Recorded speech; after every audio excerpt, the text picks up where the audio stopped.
Bay, Wisconsin. Tonight, it's the NFL champion Chicago Bears against their longtime rival, the Green Bay Packers. Our ABC Sports exclusive is brought to you by New York Light, to help you get the most out of life. By Budweiser, Beechwood Age for that clean, crisp taste. This Bud's for you. And by Nissan. Test drive the new Nissan hard-body trucks at your Nissan dealer now. Hello again, everyone. I'm Frank Gifford, and welcome to Lambeau Field, Green Bay, Wisconsin, located on Lombardi Avenue. You get the idea? Tonight, we're going to watch the Green Bay Packers and the Chicago Bears play for the 131st time. They've been going at it for a long time, and they have been hard-fought games. The Bears come in, they're 2-0 in the young season. The Packers are 0-2, but I don't think it's too cliche to say you can throw it all out whenever these two teams meet. They really don't like each other, and that's developed over a lot of decades of playing football. Last year, the Bears only lost one game. They lost that game to Miami, and the toughest game they had outside of that game was right here at Lambeau Field, where they came in and just squeaked out a 16-10 victory over the Green Bay Packers, and there was all kinds of bitterness that came out of that game. Hard hitting, there was late hitting, there was rough play, and that could have some ramifications that will carry over into tonight. The Bears' offense could be hurt somewhat by the fact that their quarterback, Jim McMahon, is probably not going to play tonight. We say probably because we never know. We thought that in Minnesota a year ago, and he came in and won that game almost single-handedly.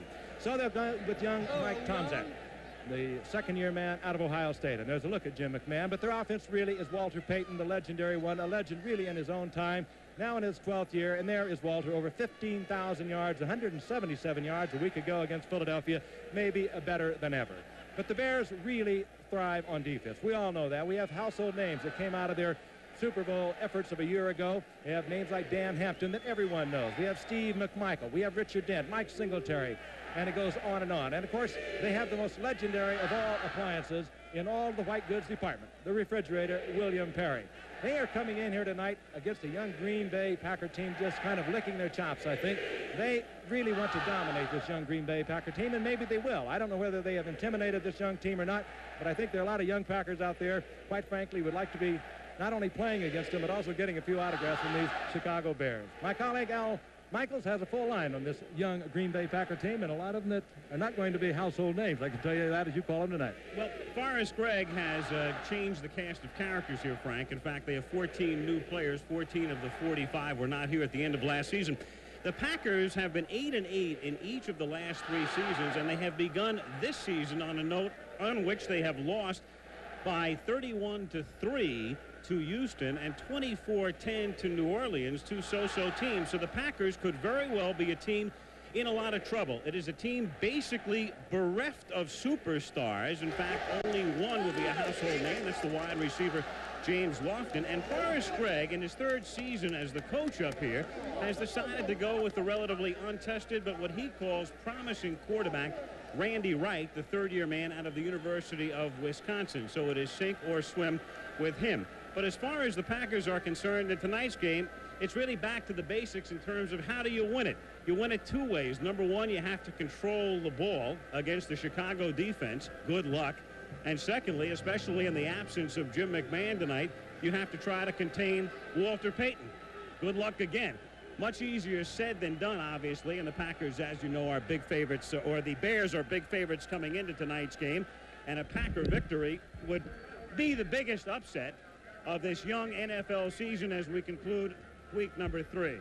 So the Packers to kick off, Al Del Greco, who booted a 50-yard field goal last week, the longest of his career against New Orleans.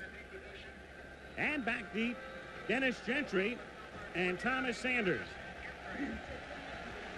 Gentry has already run a kickback for a touchdown this season. He did that against Cleveland in the opener. The 50-year man, the versatile one out of Baylor. Full house at Lambeau Field, and they are raucous as we get underway from Green Bay.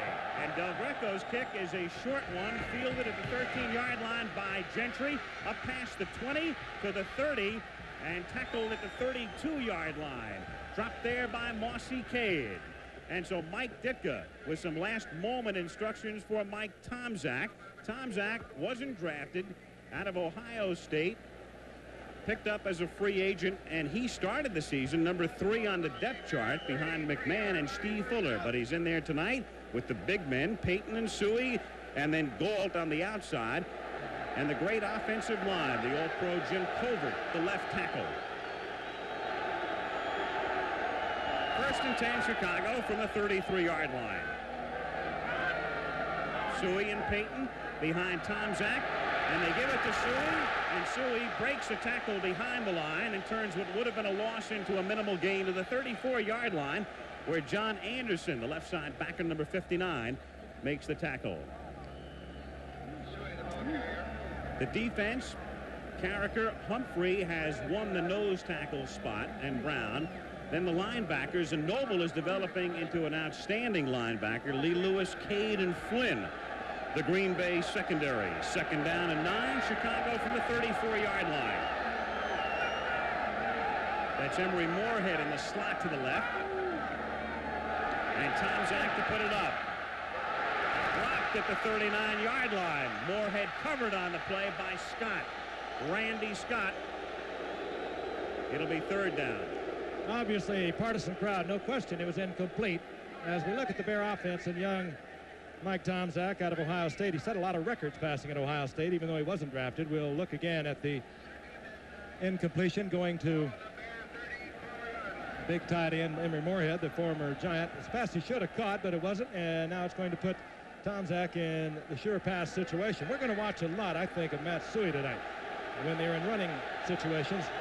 Walter Payton has been working hard in the first 2 games. They'd like to cut down his number of carries, so I think we'll see a lot of Matt Suey tonight. 4 wide receivers in right now, and everybody into the pattern, and Tomczak moving to his left and looking for some help and trying to get a block from Payton, and moves out to the 39-yard line, but he's shy of the 1st down. He was chased by Alfonso Carricker. Sounds like they just won a playoff game. Stopped them on the very first series, and it turns on this partisan crowd, and they love their football up here. They had 1,500 for a banquet last night, just celebrating the Oldsters. A lot of them were watching tonight. Tomczak, when I talked to Ed Hughes, the offensive coordinator, this afternoon, and a former teammate of mine of the Giants, says Tomczak has a lot of the Jim McMahon in him. He likes to gamble. He's tough. He's got a real tough inner character. So we'll watch and see if that develops tonight. Walter Stanley stands back at his own 16-yard line, and Maury Buford, the punt for Chicago. Line drive kick, and from the 19-yard line, Stanley starts to his right. A penalty marker goes down on the near side, and he gets back to the 28-yard line. But a marker was thrown a good 60 yards away from the play on the near side at the 40. Probably the illegal block. Fred Wyant is the referee tonight. And you can see the back judge, Ben Tompkins, who made the call. And the call goes against the Packers. That's going to hurt now. What Forrest Gregg wanted to do as they back the Packers up is to try to, let's get the call. Holding, number 24, 1st down. Forrest Gregg did not want to get in any kind of trouble earlier in the game. Now, that's what has happened as we look at Randy Wright, the quarterback who'll open tonight. That's what happened in the first 2 losses to Houston. They had to throw the football. They are not a throwing team like they have been in the past with Lynn Dickey. They want to run the ball. They lost to New Orleans by getting way behind early. If they get behind, they may as well pack it up because they will be eaten alive by this Bear team. If they get behind early, that is. And right now they're backed up to their own 10-yard line. That penalty was against Mossy Cade for holding, and so Green Bay starts at its own 10. Against that Bear defense, how would you like to be young Randy Wright in there starting inside your 10? And it's Gary Ellis who takes it up to the 13-yard line, and he's pushed back by Mike Singletary. Taking a look at the Chicago defense, and the names are so familiar, and the unsung one of those 4 is really Steve McMichael. The great linebackers and the secondary, and Dave Duerson is coming off the best game of his career last week against Philadelphia, and he capped it by forcing a fumble in overtime that led to the eventual game-winning field goal by Kevin Butler. 2nd down, 6.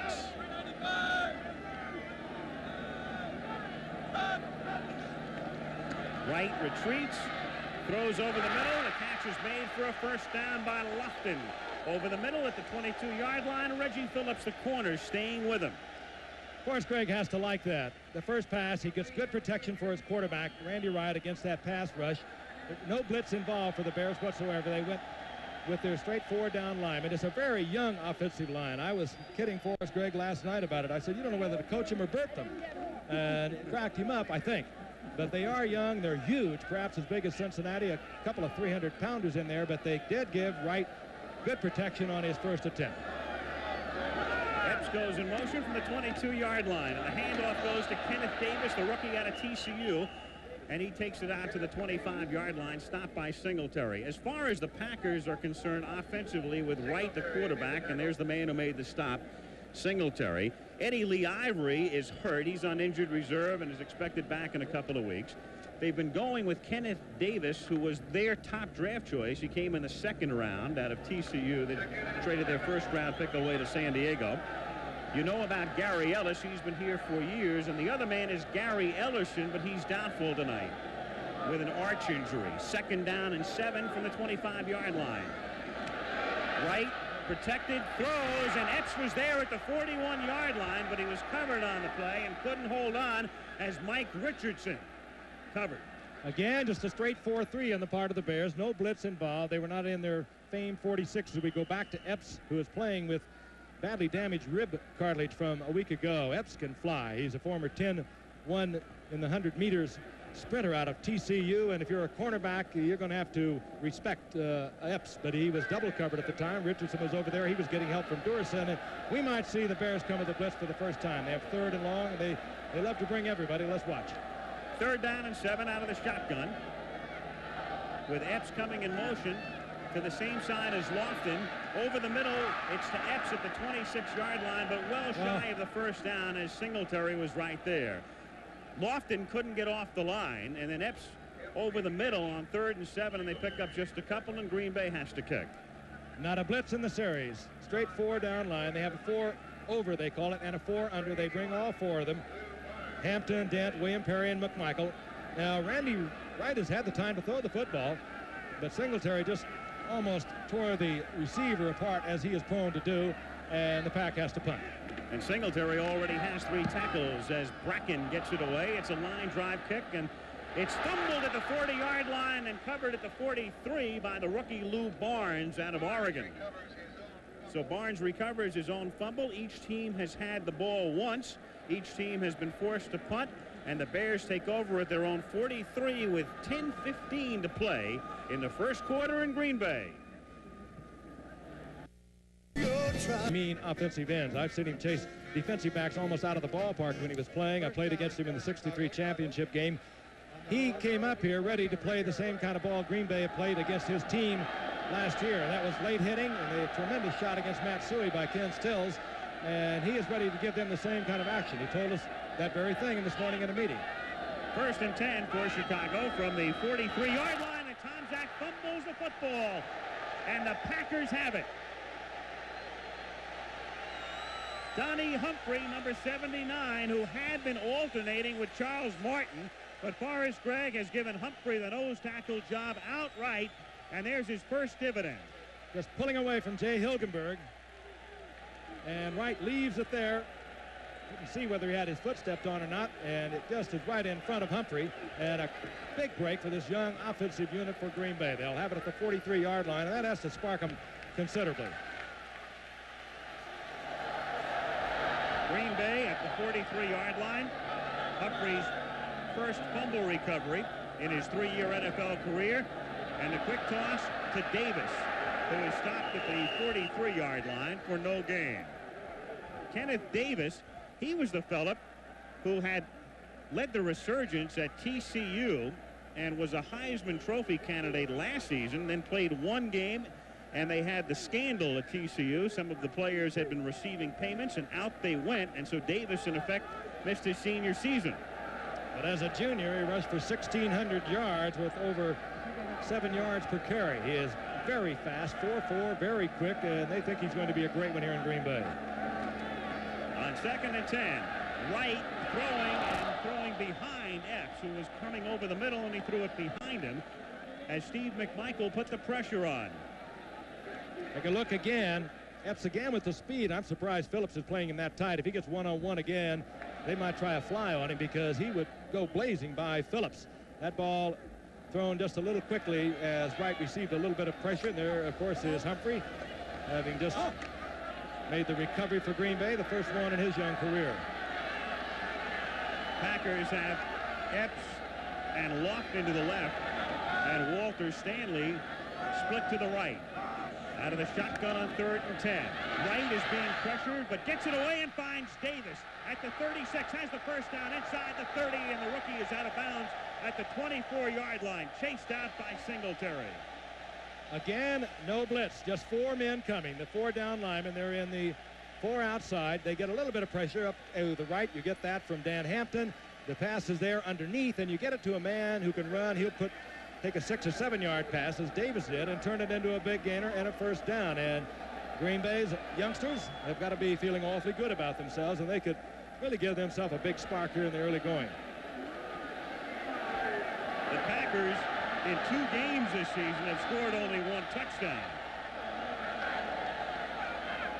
1st and 10, Green Bay at the Chicago 25. No score, 9:20 to go in the first quarter. Wright rolling and hitting Davis again inside the 15, and Davis down the sideline and out of bounds. He stepped out at the 11. Looks so easy, doesn't it? Not Super Bowl 20. Let's take a look at it again. Again, no blitz. 4 down linemen coming. Nobody picking up. With just a 4-3, you ought to be able to get better coverage on Davis. There should have been a linebacker at least up there. Deep was Lofton, so perhaps Otis Wilson should have been out there. Again, you cannot speculate too much because the Bears, in their defensive scheme of things, they do a lot of things other people don't do, so you better be careful who you're labeling. But somebody should have been close because there was no blitz. 1st and 10, Green Bay from the 11. Davis and Ellis are the running backs. Ellis starts the slip, regains his balance, and gets to the 9-yard line. Stopped there by Otis Wilson. Gary Ellis, and that is the way he pronounces it, even though he spells it G-E-R-R-Y. It's Gary Ellis, and he's been here for 7 years now. Out of Missouri, originally selected by the Rams, released by them before he ever played in the game in L.A., picked up by Green Bay, and he's had a decent career for the Packers.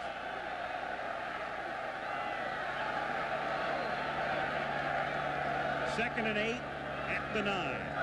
Bears again with a standard 4-3 look. With a corner, and he's inbounds at the 2. PHILLIP Epps. Well thrown ball. First time the Bears brought Wilson over in the weak side. You saw it at the bottom of your screen.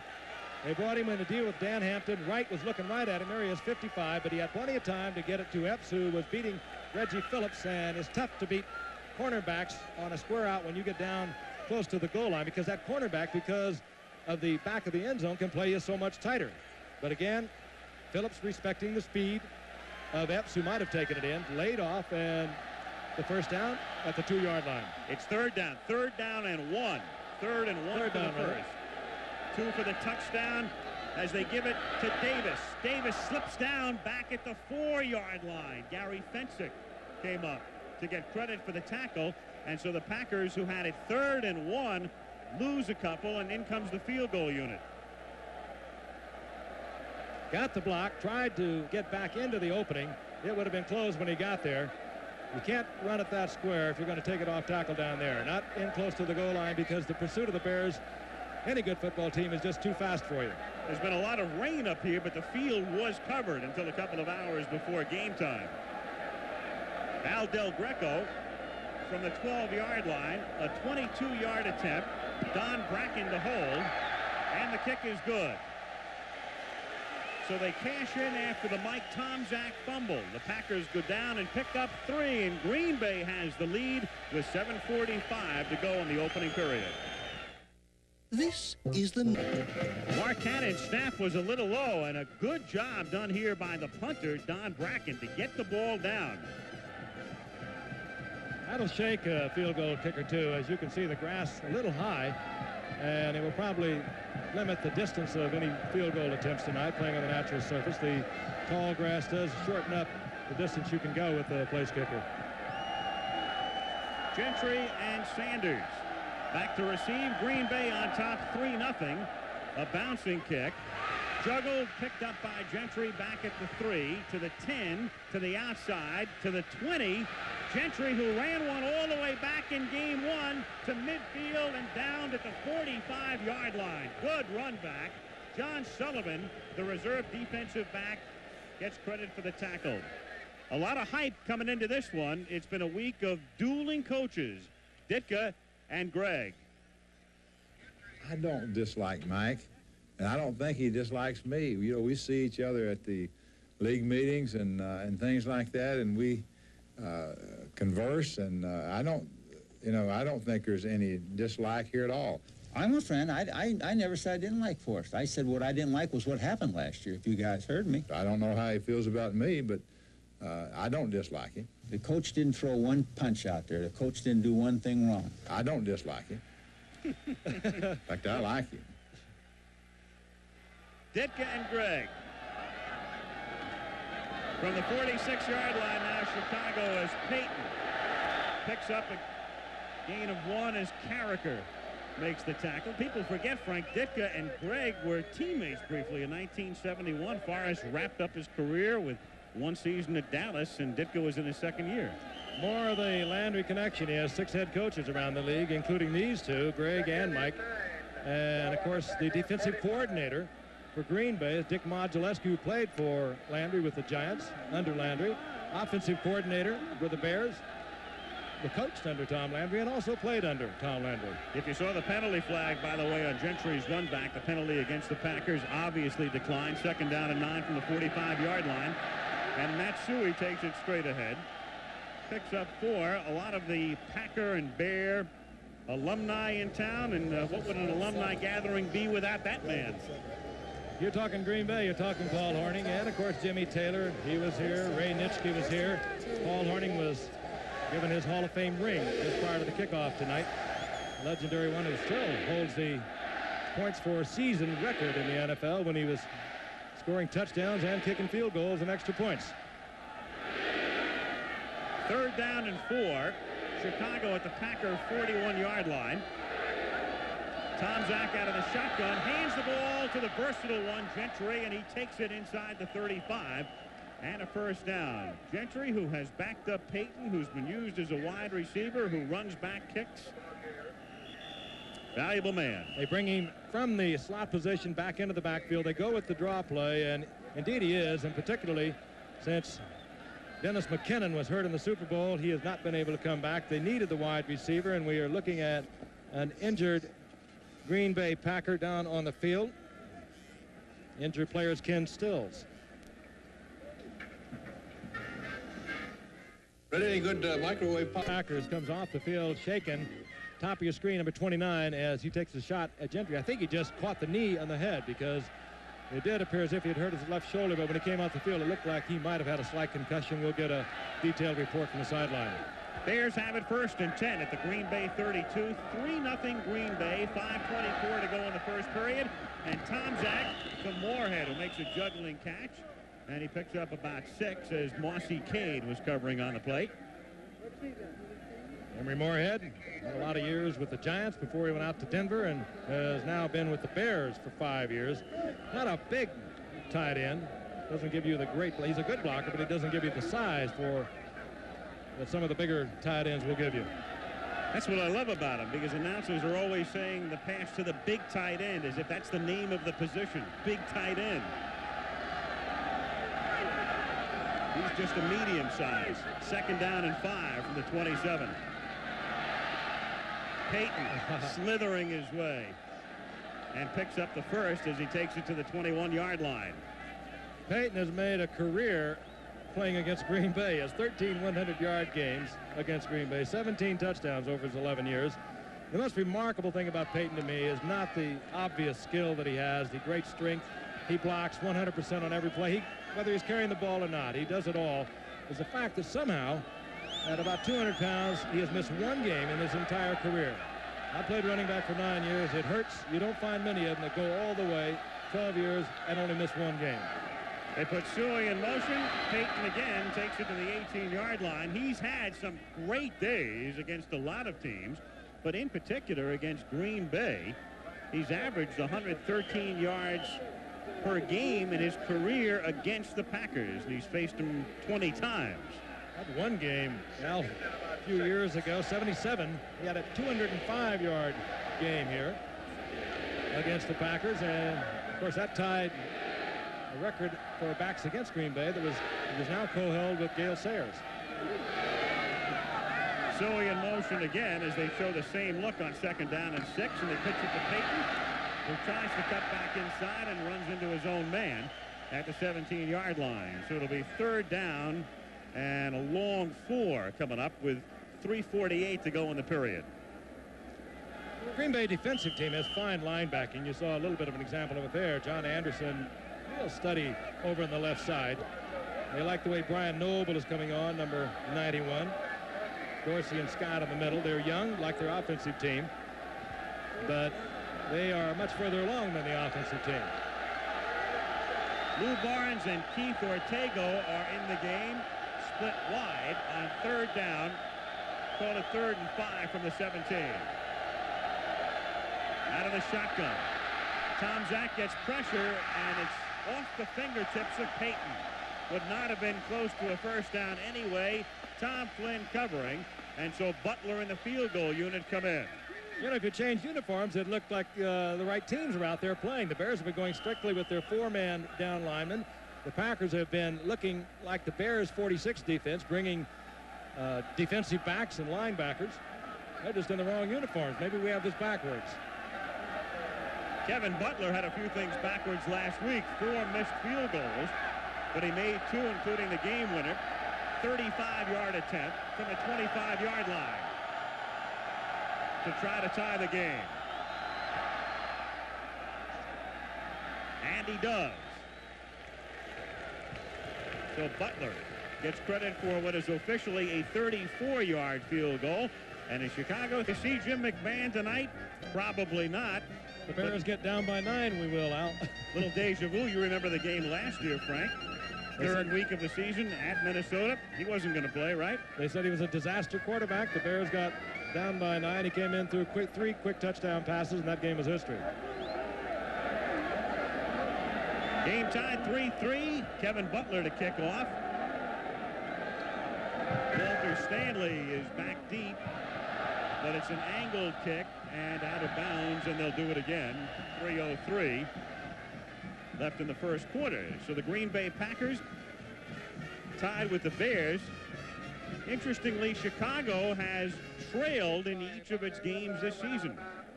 They trailed on opening day against Cleveland and eventually won 41-31. Fell behind to Philadelphia 3-0 and came back to win that one. They aren't where they left off a year ago as we look at the internationally renowned William Perry. And I say that having been in London when Chicago played Dallas, and people were walking all over Walter Payton to take a look at this refrigerator. And he's a lot to look at. But this defensive unit is not what they left off at the end of the season with whatsoever. They know that. They coming into tonight at 11th overall in the league in yardage given up. 7th against the rush, 17th against the pass, and even Mike Ditka will tell you that he feels they are starting to come around. From the 30, Stanley fields at the 11. Reverses his field to the 30, and he's angled out of bounds at the 37-yard line. Kevin Butler was over there to prevent any further advance, and it's a 1st down at the 37. You take another look. Stanley finds nothing happening there, breaks it out to the left. He has a lot of speed, might possibly have broken this back into the middle, but carries it out for a good gain to the 38 and makes something out of nothing. He was way back around the 18-yard line, and nifty return by the little one. 1st and 10, Green Bay from the Packer 38-yard line. And Jesse Clark is in the game as the fullback.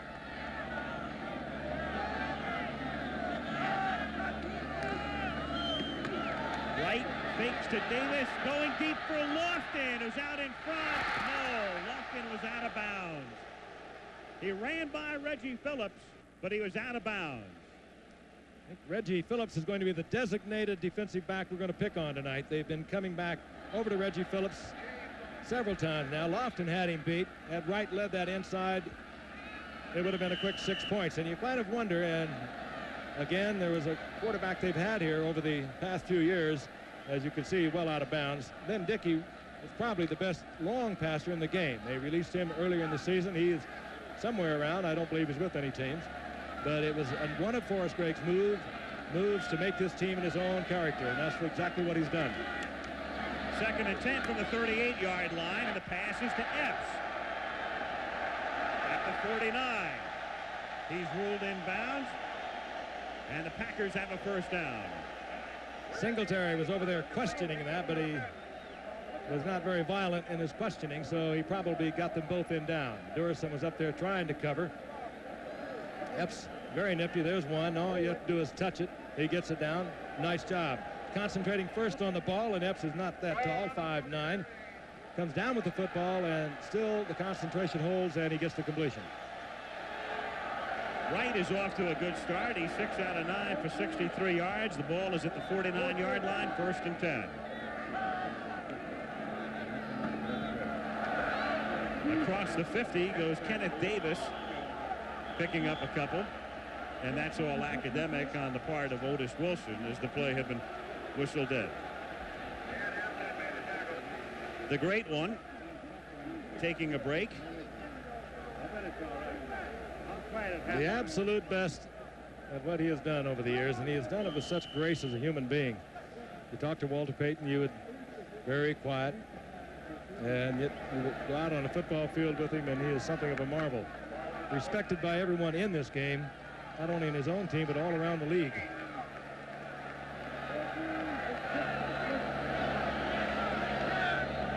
Second and 8. Epps in motion. Richardson staying with him defensively. And Wright throwing complete to the 42-yard line. The catch made by Ed West, the tight end. And a first down for Green Bay. That time a little deal on the defensive part of the Bears. They bring one wide linebacker, and they deal with McMichael, and they try to cover West with Otis Wilson. And Wilson couldn't stay with him, and he gets help from Dorson, but again, it's a pickup for a first down. And the Green Bay offensive line, which is huge but very young, thus far is holding up very well against the Bears, although the Bears really haven't come with their more sophisticated type blitzes. Green Bay at the Chicago 40-yard line, moving impressively, and it's Davis. Nice little stutter step, and turns what would have been no gain into a pickup of about 4, and he thinks he should have had more. Kenneth Davis out of TCU, and he was TCU's first All-America since Bob Lilly. 2nd down and 6 at the 36-yard line. He's also the Packers' first genuine breakaway back that they've had in a lot of years. He has the speed to take it all the way. He had a 67-yard touchdown run in preseason. Davis the tailback, and Clark is the fullback, with Epps to the left and Lofton split to the right.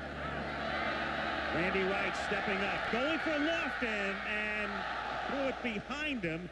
Lofton was free for the moment. Had beaten Mike Richardson, but the pass was a little short and also a little behind him.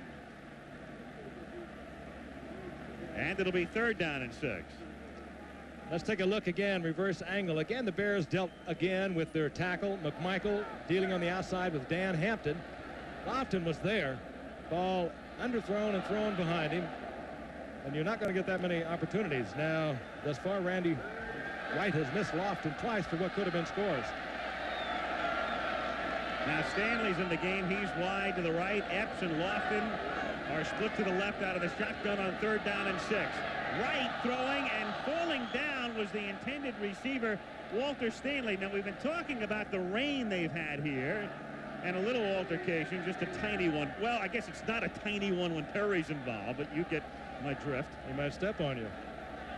In any event, the field is a little slippery, even though it's been covered by a tarp, and it's in evidence here in the first quarter, and especially so on that play. The clock is now stopped with 13 seconds, and they are out of Del Greco's field goal range, and so Bracken, at least for the moment, will line up in punt formation. That's Barnes back at the 10-yard line. If indeed they do punt, and it appears they will now, he'll try to angle it. And it's a high kick that bounces inside the 10 and takes a great Green Bay bounce. He doesn't want it back. As if he had it on remote control. He had that up there for about 4.5, maybe even more. That is coverage down inside the 5-yard line. No way that could have got into the end zone for a touchback. That was a brilliant punt. And we have 3 seconds to go in the period. So Tom Jack comes back in. Green Bay staying with Chicago 3-3. And they back the Bears up to their own 5-yard line. Calvin Thomas is in the game in the backfield now. Thomas along with Payton, and Reitman is also there.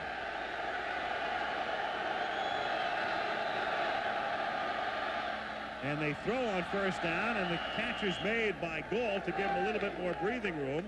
Tim Lewis covers on the play, and that's the final play of the first quarter. Little expression of confidence on the part of Ed Hughes. At the end of the first quarter, our ABC Sports exclusive is brought to you by Nissan. Test drive the new Nissan hardbody truck. Set your Nissan dealer now. And while we were away, Al, DITKA was quite exercised and having a kind of a verbal chewing out of Mike Tomczak, his quarterback. It was a strange pass and a gambling pass that he made, the type that is picked off and run back for a touchdown quite often, but he got away with it for a 6-yard gain. Second down 4 as we start the second quarter from the 12-yard line. And it's Thomas taking it out to the 16. Calvin Thomas, the backup running back, and again a little skirmish. Still a lot of bitterness over last year's game when there was so much late hitting here, particularly the one blow stills against Matsui, as literally Matsui appeared to be on the way back to the huddle. Kind of an uneventful first quarter. The thing that is eventful about it is the fact that the young Green Bay offensive line has done a fine job against the Bears defense, albeit the Bears are not coming with a lot of their more sophisticated maneuvers. Chicago at its own 16-yard line. First and 10. Early second quarter. Game tied 3-3. Payton. Nothing. Second and 10. John Dorsey, number 99, who's replacing George Cumbie at a linebacker spot. The refrigerator took care of Cumbie, shuffled him off to Buffalo. Cumbie was the man who paid the price on a couple of Perry's blocks last year. And John Dorsey taking over. He was also the man who was beaten on the pass reception for a touchdown here in Green Bay. Second and 9 from the 16-yard line.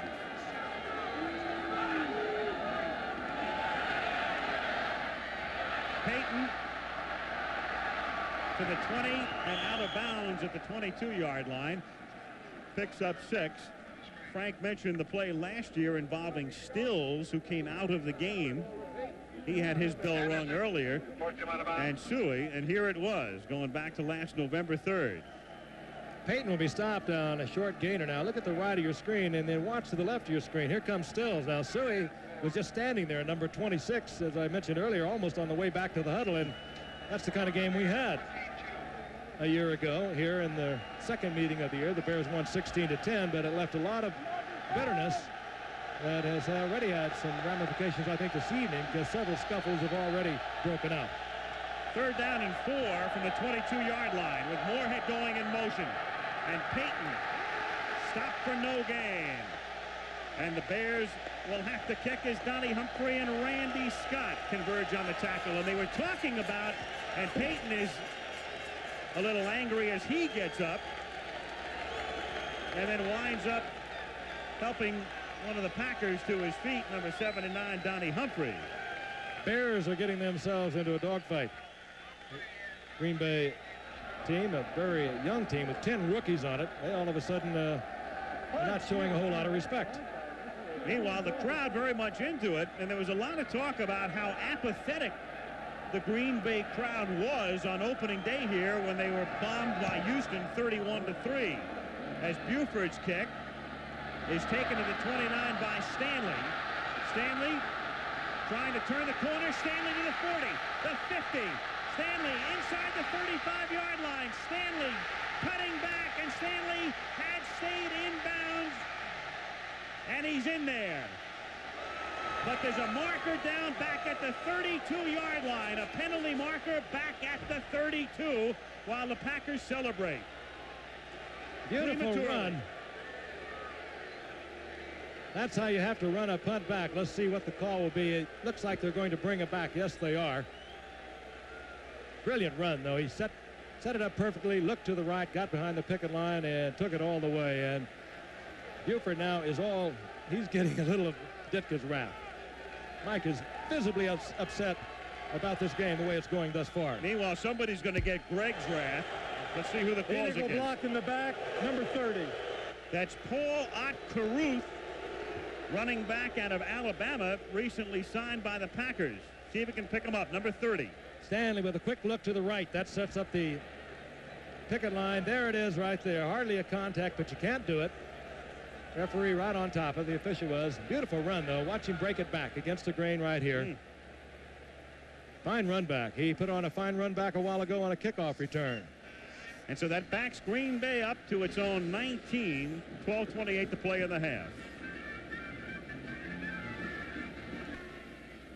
We're tied 3-3 in 10 of the last dozen games between these two teams, as you see, decided by 7 points or less. And last year, the Bears losing only the one game to Miami, and their closest margin of victory was the 16-10 win over Green Bay.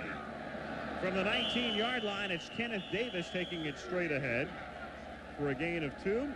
And it'll be second down and 8. And a week from tonight, you mean there's no Thursday this week? That's right. Next Monday, it'll be Dallas against St. Louis from Busch Stadium. We've worn them out, haven't we? I guess. We outlasted the viewers, I think, in this Monday, Thursday. Dallas coming off a very tough loss to Atlanta for real. And the Cardinals winning the statistical battle yesterday at Buffalo, but losing 17-10. Illegal motion. Declined. Second down. Bears take the play and the down, so it'll be second down and 8. Green Bay from its own 21. 12:18 to go. First half. Game time 3-3. Bears 46 defense has a little different look this year. They are keeping one man deep in the secondary. That's Gary Finsick. This is Davis. And Davis still effective after a gain of 1. Didn't quite know how to read Ed West's block that time, and Gary Finsick makes the tackle. They're so strong. McMichael and Hampton stringing it out, and Finsick, the all-time leading tackler back there, does his thing coming up to the outside. But that was a different look of the 46 defense that the Bears have, as opposed to what Buddy Ryan built over the years. Maybe they're changing just for color, I don't know. But Finsick is always going to be deep on it. They don't have the 8 men up at the line of scrimmage anymore, but they still do the same things out of it. Third down and 9 from the 20-yard line. There they are. Randy Wright from the shotgun, and it's dropped at the 23-yard line. In Davis's hands and out of him. Singletary was there anyway. They would have been short of the first down had the tackle been made, and Green Bay will kick. Classy football player, Mike Singletary. He'll play it as hard as anyone will ever play this game, but he does not take the cheap shot here. And he literally could have. He could have said that, well, he looked like he had possession of it, and he let up on Ken Davis. But that's the kind of football player Singletary is. A great one, but a lot of style with it. Don Bracken standing back at his own 5, and Lou Barnes, the rookie from Oregon, at the 45. Packers nearly jump, and in fact they did, because a flag goes down as it's fielded by Barnes at the 35-yard line, and Barnes gets back to the 43. But one of the outside men for Green Bay began to jump and couldn't get back, apparently, as you look at Singletary on the far side. He's the leader of that defense, calls the defenses emotional, Yes, he is, but also he has total presence when he's out there. And illegal motion is the call against the Packers. Let's see if the Bears want to play. It's their option right now at the 43. There it is, the regular season, as you can see. The Bears through the years with 14 more victories. And here at Green Bay, this is the 61st meeting, and they're dead even. 28, 28, and 4. Legendary names when you think back. Bulldog Turner for the Bears. You got Don Hudson. Illegal motion, number 27. Fourth down. A lot of ghosts roaming around this city, and they really get turned on with their football. Of course, the great years when Vince Lombardi was coaching here, the 5 NFL champions he produced, the first 2 Super Bowl winners. They are still legendary and folk heroes here in Green Bay. Gary Hayes was the man charged with the illegal motion call. The Bears have opted to take a chance here, figure they can start in better position than their own 43, and so Bracken will kick again. Barnes is standing at the 50. High snap, and Bracken comes down with it, hesitates, and then gets it away, and it's fielded back at the 49 by Barnes, and Barnes returns it to the 47. So they did the right thing by taking the penalty, as it turns out, because they'll start at the 47 of the Green Bay Packers. 10:52 to play in the first half. We're tied at 3. Man, you never know. We asked him if he was going to go in. He said no, but they told us a year ago up in Minnesota that he was not going to play. Well, that he was a disaster quarterback. They got down by 9. They brought him in. 3 touchdown passes later. Minnesota was eliminated. And don't rule out Steve Fuller. He was the backup for McMahon when he was hurt last year and in 1984. Meanwhile, the Bears have it at the Green Bay 47-yard line. 1st and 10, game tied 3-3. And on a reverse, it's Gold coming around this way, and he's going to fake the throw and then tackled at the 43-yard line. He had Gentry so wide open, and he didn't feel he could get it off. That was 6 points if he could have just laid it up and let Gentry run even anywhere near it. Anderson in on the tackle. Galt, no stranger to running the ball. It's the 3rd time he's carried this year. He had 48 yards on his first 2 carries. Willie right here now pulls it down, and he wanted to throw that ball, and he had time to throw it. And he even got it down there. Gentry was wide open. It would have been a quick 6. And he was close to the line of scrimmage. 2nd down and 6, ball at the 43-yard line.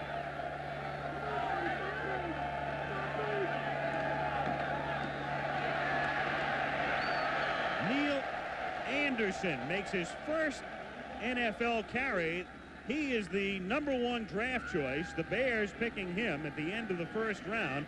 He did not see any action in the first 2 games this season, but Neal Anderson, who reported late, and the man who may eventually someday be the successor to Payton, who knows, sees his first NFL action.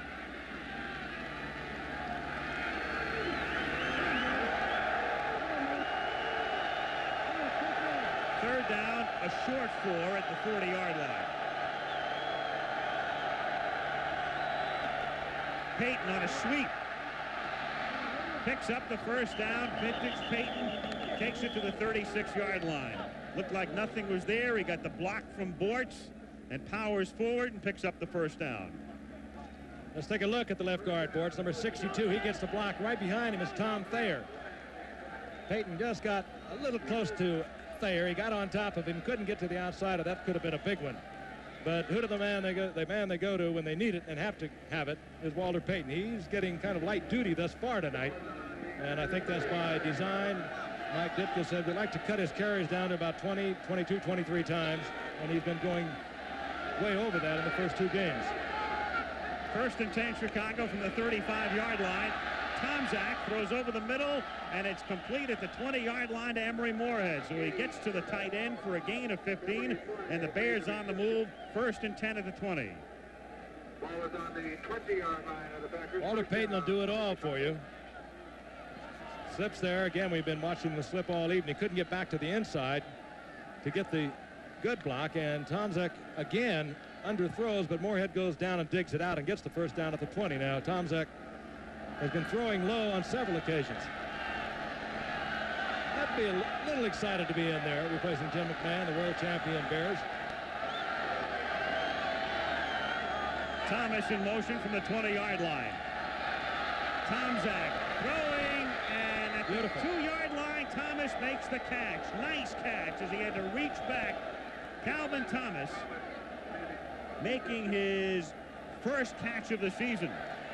It wasn't pretty, but he got it there. Tomczak again with a lot of time. He's kind of not stepping into the pass, though, stepping to the left and throwing with all the arm rather than the body, and he gets it behind Thomas, who makes a terrific catch. Meanwhile, Perry has come into the game, as you might suspect, at the 2-yard line. It'll be Perry and Payton when they break the huddle. There he is, Need, and there to play guard. They love it here. He can carry it, but they like to have him lead Walter. And they send Moorehead that way, too. You know, the defense has no chance.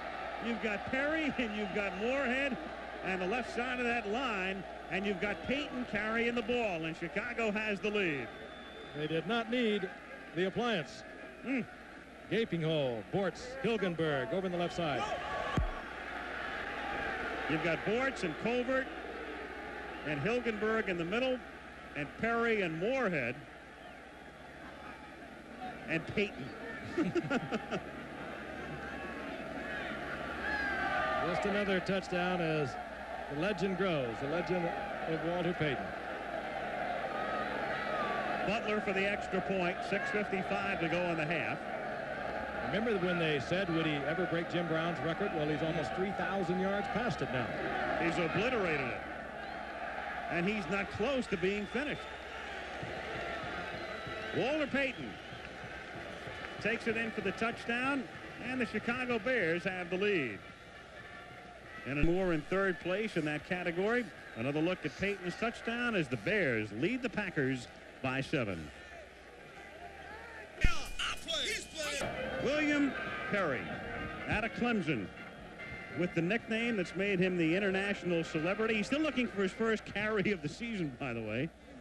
Walter just got his 101st rushing touchdown. He's only 5 behind the all-time leader now, Jim Brown, in that category, as he continues to attack the NFL record book. Butler's kick is taken by Stanley at the 3 and chopped down at the 17. Well, the legend of the refrigerator keeps on growing and growing. Here's a look at what's taking place at the Bears training camp. Can you walk like the fridge? All right. Yeah. Walk like the fridge, Reggie. He's here, it's the baby fridge, a roughed up baby and a cuddly kid. 3 years old, 85 pounds. You better watch out or he'll knock you down. I'm not afraid. Yes, here, it's the baby fridge, a roughed up baby and a cuddly kid. 3 years old, 85 pounds. The Chicago Bears in the baby fridge as Green Bay from the 18-yard line. Lofton takes Wright's pass over the middle and takes it out to the 38-yard line for a gain of 20. Dan Hampton popped Wright, and Wright is down back at the 8-yard line. They're tough on quarterbacks. Dan Hampton had a free shot on Randy Wright. You had to admire Randy Wright staying in there because he knew he was going to get popped, and he really did. The backup quarterback is Vince Ferragamo. We talked about Dickey before. He's gone. Jim Zorn is gone. There is Ferragamo. They drafted Robbie Bosco, but he's on injured reserve with tendonitis in his shoulder. Ferragamo's the only other quarterback, and here's Hampton coming in to nail Wright. That's that little deal they've been doing all night. They have not been using a lot of blitzing. They send McMichael to the outside. Hampton steps around him, and the little deal they made that time had Hampton wide open, and Wright is very slow reacting from this. Looking at his right hand, and I think he also might have had the wind knocked out of him. He made his first pro start as a rookie 2 years ago against the Bears. In that game, he suffered a knee injury that eventually required surgery the following day. Let's take a look at it once again. Over on the left side, McMichael will go to the outside, and Hampton will come to his inside. And Wright, you have to admire him standing in there because he was looking right at Hampton. Took the shot. Hampton tried to avoid any further damage, but he gave him a tremendous shot, and it could have been the hand, or it could have been something to the arm that is setting the hand to tingling. But here comes Vince Ferragamo. They picked him up recently, He led the Rams to the Super Bowl back in '79. Then he went off to Montreal for a while. He came back a year later, a couple of years later, went up to Buffalo and signed at Green Bay late last year as a free agent.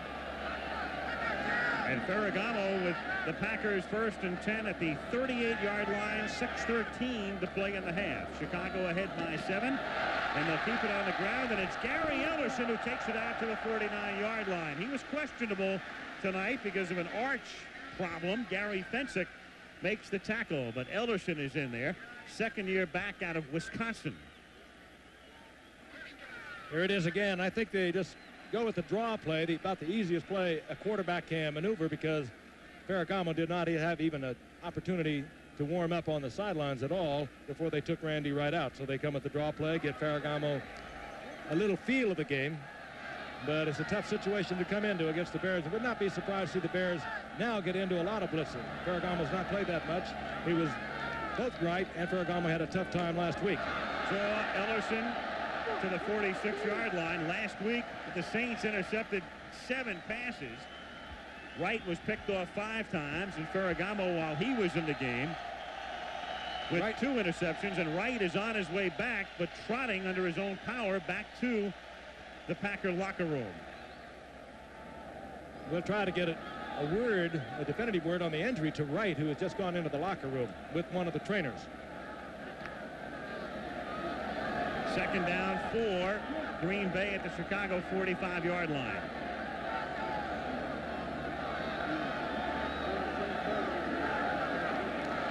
Ferragamo to throw.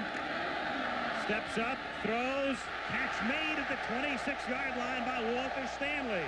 And he was covered very well on the play by Dave Duerson. Duerson was there, but Stanley with concentration pulls it in, first down. As I thought, linebackers coming for the Bears against a fresh quarterback, but good protection for Ferragamo by that offensive line. Walter Stanley coming down with it, but Ferragamo very cool and very confident behind that huge offensive line. Green Bay 1st and 10 at the 25-yard line, 4 minutes and 7 seconds.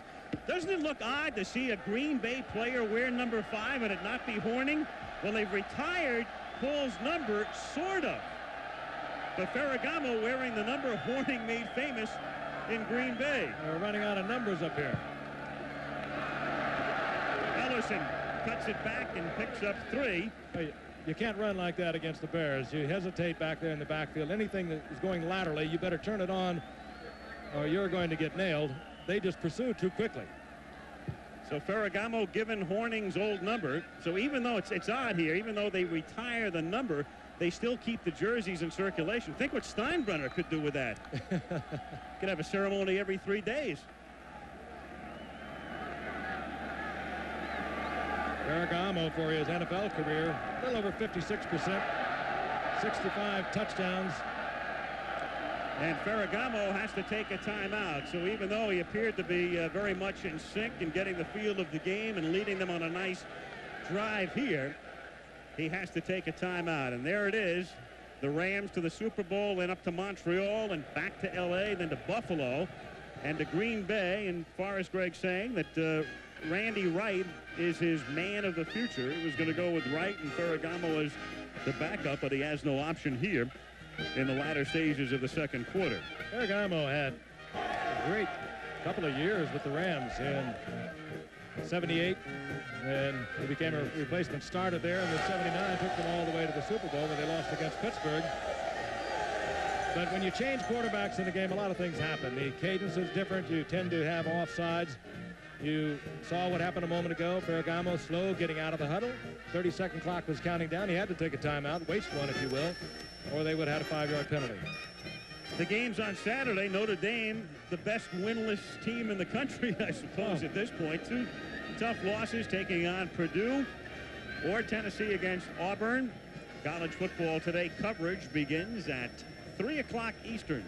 Noon on the West Coast, Saturday. What do Blue Holtz say? Don't write us off? I wouldn't write them off. He makes that number look small. Doesn't he? Like a double-door fridge. The Bears, savor that for a second. 78 drives that the opponents have started at or inside their own 20. They have not given up a touchdown. That goes back to the third week of the 1985 season. This drive started at the Green Bay 18. On 2nd and 6, Ferragamo gets sacked, loses the football at the 31-yard line. Richard Dent. And Dent had him in the grasp. Dent has been slow coming around. We'll look at it from the reverse angle. You'll see Dent, number 95, reaches way around. Now he's going to get the sack if he can with the left hand, but he is very conscious and aware that Ferragamo's holding that ball low. He pops it around, knocks it loose, and the loss is back to the 29-yard line, and that could stretch out any type of a field goal attempt we have. Meanwhile, Wright is back out on the sidelines throwing, and as it turns out, he was not in the grass, and Alan Weingrad recovers the fumble, but it's 3rd down and 14 now. Green Bay at the 29. Ferragamo from the shotgun for the first time tonight, looking for Lofton, incomplete.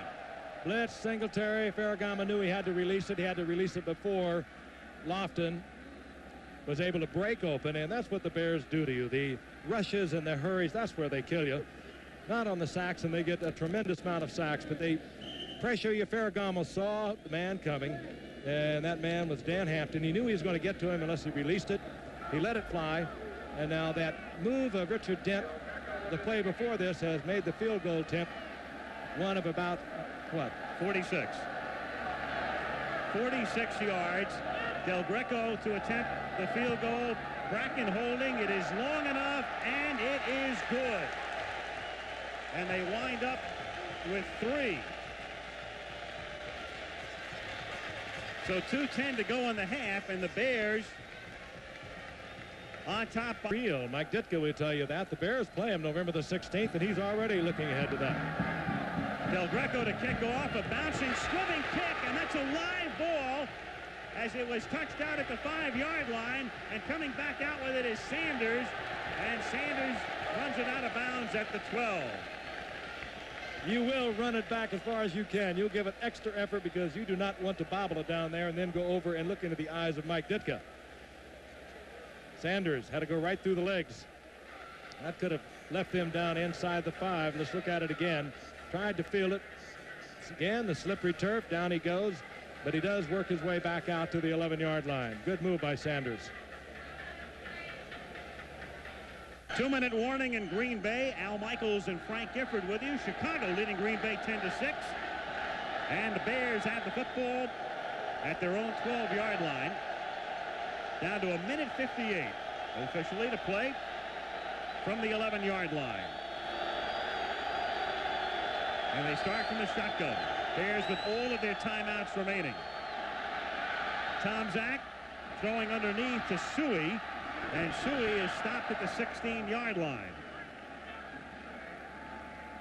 It'll be 2nd down and 6. Kind of surprised that Ditka, who calls the plays, comes right out throwing into the shotgun. A lot of confidence in this young quarterback. Down inside their own 10-yard line, they let him throw. They want to get a drive going if they can. A lot of coaches would just let it run out if you had a young quarterback. But he gives it to Payton.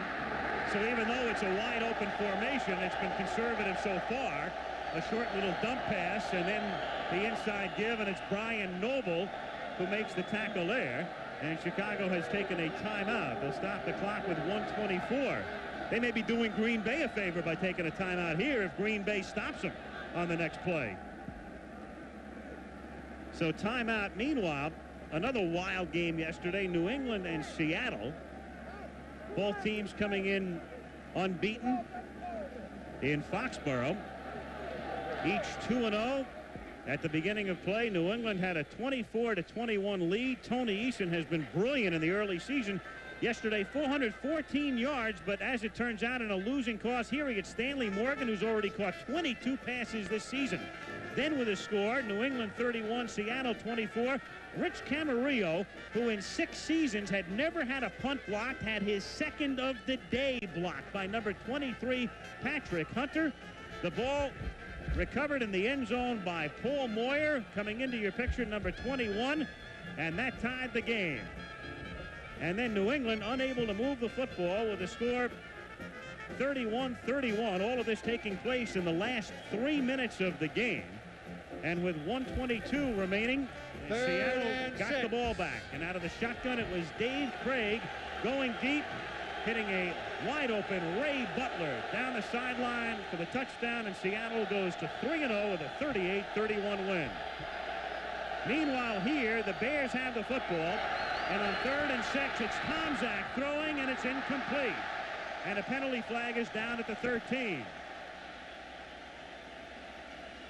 Tomczak dancing around a little back there, starting to get a little pressure from Green Bay, and Green Bay is indicating it's going to be holding against the Bears, and that will give them a first down. Now they're wrong. And the Bears, as it turns out, did do the Packers a favor by taking that timeout. Declined. 4th down. Keith Van Horn called for the hold. Ball at the 15, and Buford in the kick. Green Bay should have fairly good field position. They have 2 timeouts and 1:19 remaining on the clock. Walter Stanley stands at his own 40-yard line. He's been brilliant tonight.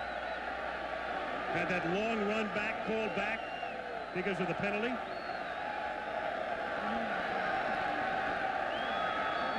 $1:19 remaining in the half. They set up the return. Good kick.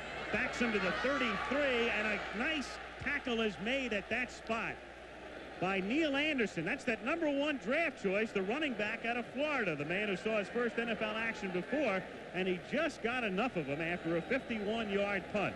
And so the Green Bay Packers have the football with 1:09 to play in the first half, and Green Bay has 2 timeouts remaining. Here's the fridge. And Randy Wright's coming back.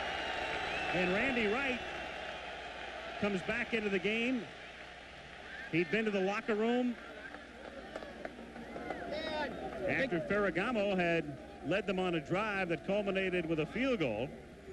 I think once again now they probably had a quick x-ray just to make sure nothing was wrong either with the neck or that shoulder. He warmed up well on the sidelines. 1st and 10 from the 34-yard line as Wright dumps it off, and it's incomplete as Gary Ellis drops the football. He wasn't going very far anyway. 2nd down and 10. Holding 78. Decline the long shot. 1:05 now to play in the first half. Bears on top, 10-6. Nothing terribly dramatic thus far tonight, but when you watch the Bears, as we did so many times last year, you just kind of hold your breath expecting something to happen, and it can happen offensively, or it certainly can happen defensively. Low snap, and Wright comes up with it and throws it over the middle for Ellison, and he's tackled at the 33-yard line. Dave Duerson wasn't letting him get anywhere. And Dan Hampton right in the quarterback's face once again. No way you can think downfield when you're getting that kind of pressure. You're not getting the sacks, but you're getting the pressure. Meanwhile, Chicago has now taken a timeout. So the Bears take this timeout, figuring it's 3rd and 10 with 51 seconds, and Randy Wright comes over to talk it over. So the Chicago defense, 3rd and 10, and Greg with Wright and Ditka with enough obvious confidence in that tremendous defense to figure they can hold them and then get the ball back. Meanwhile, the refrigerator, you've heard everything there is to know about the refrigerator, but here's the latest story. We're staying at the same hotel with the Bears. They got a late checkout today. I happened to be checking out at 4 o'clock before the Bears left, and a woman is checking in, and they want to give her the room that Perry will vacate, but he's not out of there yet. The desk clerk says, "We can't give you the key. The refrigerator is in there." She says, "I don't want a room with a refrigerator." The desk clerk says, "You don't understand, the refrigerator." And then it was like a Bob Newhart routine. You can't get in till the refrigerator gets out. And he was probably right. She wouldn't fit in there if the refrigerator was in there. He's mellowing out a little bit. He's smoothing out. He was with Spencer Christian on Good Morning America today, and he was offering a little advice on the weather. I remember he used to blush and couldn't quite handle it a year ago, but the legend grows, and he continues to mellow and mature. 3rd down and 10. Epps at the 46, and he almost circled back to negate the first down, but he picks up enough as he gets it to the 46. He got a 12-yard gain and almost ran it into a 9-yard pickup. So much for the Bears using a timeout. Report on Wright as a jammed finger. Meanwhile, they don't call a timeout. They still have 2 remaining from the 46-yard line. He's under pressure from Dent. Gets it off to Gary Ellis. Ellis trying to get out of bounds and is shoved out of bounds on the far side by Mike Richardson with 17 seconds. Good pressure this time by Dent. Richard Dent just swatted the quarterback that time, Randy Wright. Didn't hurt him, but he'll think about it next time. Again, you can't go upfield with this kind of pressure. No one even touched Dent on this play. He had just free-wheeling. And Ditka, who is very outspoken and will tell you just about what he thinks about any of his ball players, speaks very candidly, has not been happy with the way Richard Dent has come along this season, although he said he is starting to round into shape once again. It is 2nd down and 2 at the 45 out of the shotgun. They have 2 timeouts remaining, 17 seconds on the clock. Wright throwing underneath again and incomplete, intended for Ellis. So it's 3rd down with 13 seconds. Randy Wright delivering a lot of one-hoppers tonight. As it turns out, they should have used the timeout after that last reception. And before this incompletion, because now they're down to 13 seconds, and what it amounts to is they have an extra timeout. Del GRECO did that against New Orleans. That is about as far as they're going to let him kick off the natural surface. That ball sinks into the grass, and Forrest Gregg said, we'll let him go from about 50, and that's about it. 3rd down and 2. When I say an extra timeout, they have one they won't even need, the way it turns out at this point, as the pass is caught at the 28-yard line. And is he out of bounds? He stayed in. The clock is stopped with 7 seconds on a Green Bay timeout. Good move by Wright. Steps back into the pocket, gets away from Hampton, and strong arms it. That's a tough pass to throw. He was on the move, all arm, gets it to Epps, and once again it was low, but Wright was lucky to get it there, and they have moved to within Del GRECO range. And so meanwhile, they do take the timeout, but as we say, if they had taken the earlier timeout, it might have been beneficial in the sense that right now they still have 1 remaining, but you can't afford to run another play with 7 seconds. You got to try to kick it. His best, as we showed you a graphic a few moments ago, 50 yards last week against New Orleans. The distance comes off when you kick from a natural surface, and particularly here in Green Bay, where the grass is a little hairy, a little long. The ball will settle into that, and that'll take something off it. It'll be a 45-yard attempt. The Packers with 2 field goals tonight. Again, Green Bay has scored only 1 touchdown this season. Beaten 31-3 by Houston. Beaten 24-10 last week by New Orleans. And thus, the way things appear at the moment, unless we have a fake or somehow the Packers get into the end zone, they will have gone 10 quarters with 1 touchdown. About 46 yards. Bracken holding. Snap and placement are good. The kick is long enough, and the kick is good. Give that 3 to Randy Wright, who got the pass to Epps, who got it into field goal range with 7 seconds left. That'll spark them. They're in the game, 10-9, and a lot of people thought this would be a rout. Again, he right about the limit of it, but he really put a big foot into this one. He had a 50-yarder a week ago that Forrest Gregg was very impressed with. He said it would have gone about 55, so Del GRECO gets the Packers close. And 3 seconds, and Del GRECO will kick off to Chicago with time for only the run back. Ditka watched his team win opening day 41-31.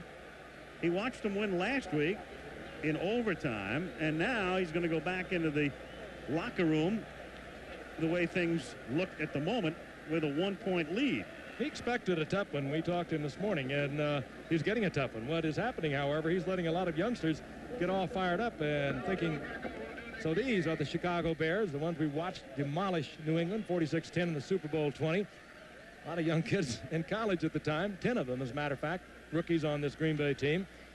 You don't let them get steamed up too much at home, particularly here in Green Bay. Before this partisan crowd, they're going to make it doubly difficult for you. And quite frankly, the Bears have struggled through their first 2 games. They have looked less than terrific, but still they come in 2-0.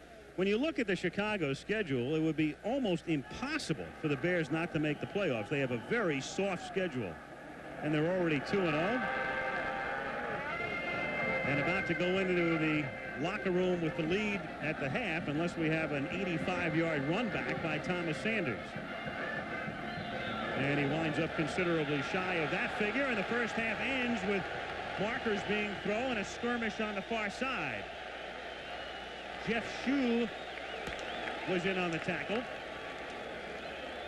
Meanwhile, the cheerleaders and bands have already made their entrance onto the field as we get set for the penalty call.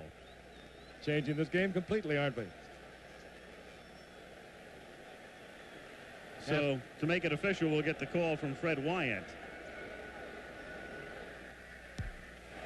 We have a 15-yard face mask on number 38 on the tackle.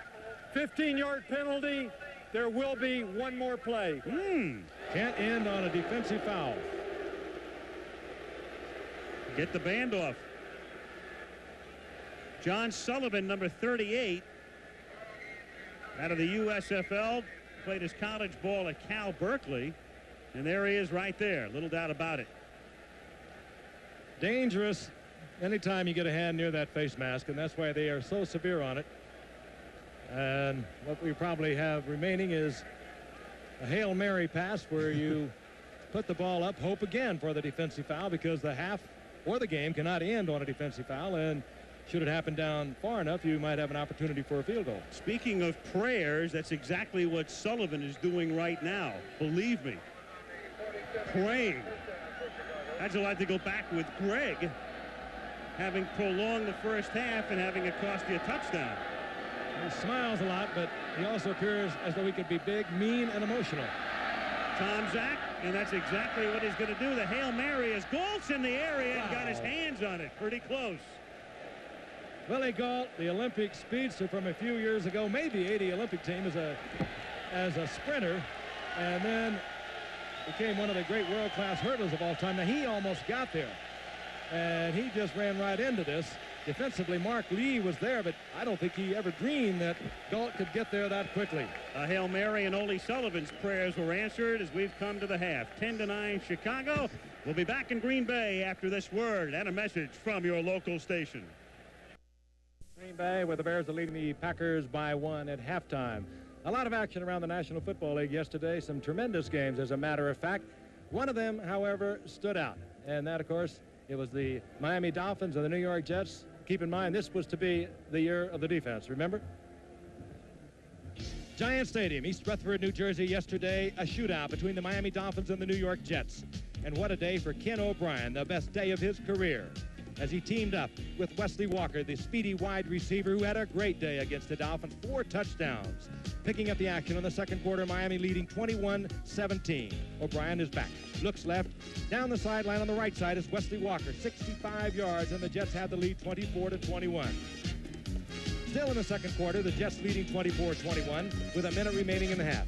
O'Brien is back, looks left again. Again, he comes back to Walker, who gets away from number 44, Paul Langford, at the 20, cuts to the middle of the field, take it in for 50 yards out. The halftime score, the Jets leading 31-21. Dan Marino, a spectacular day for the Dolphins quarterback. 6 touchdowns on this day, 448 yards. It's 31-21, the Jets, when Marino drops back. He looks for Mark Duper. Duper will take it at the 3-yard line and back into the end zone. For Mark Duper, 7 receptions on the day, 154 yards. He cut the Jet lead to 31-28. Now in the fourth quarter, Miami leading 38-31. Dennis Blyja takes the pitch out from Ken O'Brien. Sweeps left, bounces off Paul Langford into the end zone, and the score is tied at 38. It was still hold your breath time. Much more to come. 3 minutes left in the game, tied at 38. Dan Marino is back, looking for his other mark. And he hits Mark Clayton from 4 yards out. Touchdown to give the Dolphins a 45-38 lead. Clayton on the day, 8 receptions, 174 yards. Now time running out. Time for one more play for the Jets. The Dolphins leading 45-38. Back goes O'Brien. Once again, he looks for number 85, Wesley Walker. Walker near the goal line, backs into the end zone as time expires to tie it at 45. Then in overtime, Miami's Fod Rebez will kick off. Michael Harper of the Jets awaits the ball at the 3-yard line. Hits the wedge, looking for the gap, but all he finds are Dolphins. The ball comes loose, and it appears to be a fumble, but the officials rule otherwise, and the Jets maintain possession. Later in the drive, with first down and 10 at Miami's 43-yard line, Ken O'Brien will drop once again. Never leave it until they stop it, is an old football adage. Walker once again. He beats number 28, Don McNeil, 43-yard touchdown, Walker's 4th of the game. The Jets win it for the day. 884 passing yardage, a new NFL record. Like I said, the defense is back. And here in Green Bay, the teams are coming back out on the field. Chicago over Green Bay, 10-9. ABC's NFL Monday Night Football will be back right after this from our local stations. Well, it's raining in Green Bay, and they expected a lot of it. We had a big storm come through here last night and some rain this morning, but dry since the opening kickoff. However, as halftime wound down, it has started to rain, and I suppose in a Bears-Packers game, that's pretty appropriate. And Forrest Gregg was very candid this morning. We asked him if it rained, what would he do? He said, I'll throw the football. Very open about it. Ditka said, we won't change anything, but that's like Ditka. Actually, the rain kind of goes with the Bears-Green Bay game.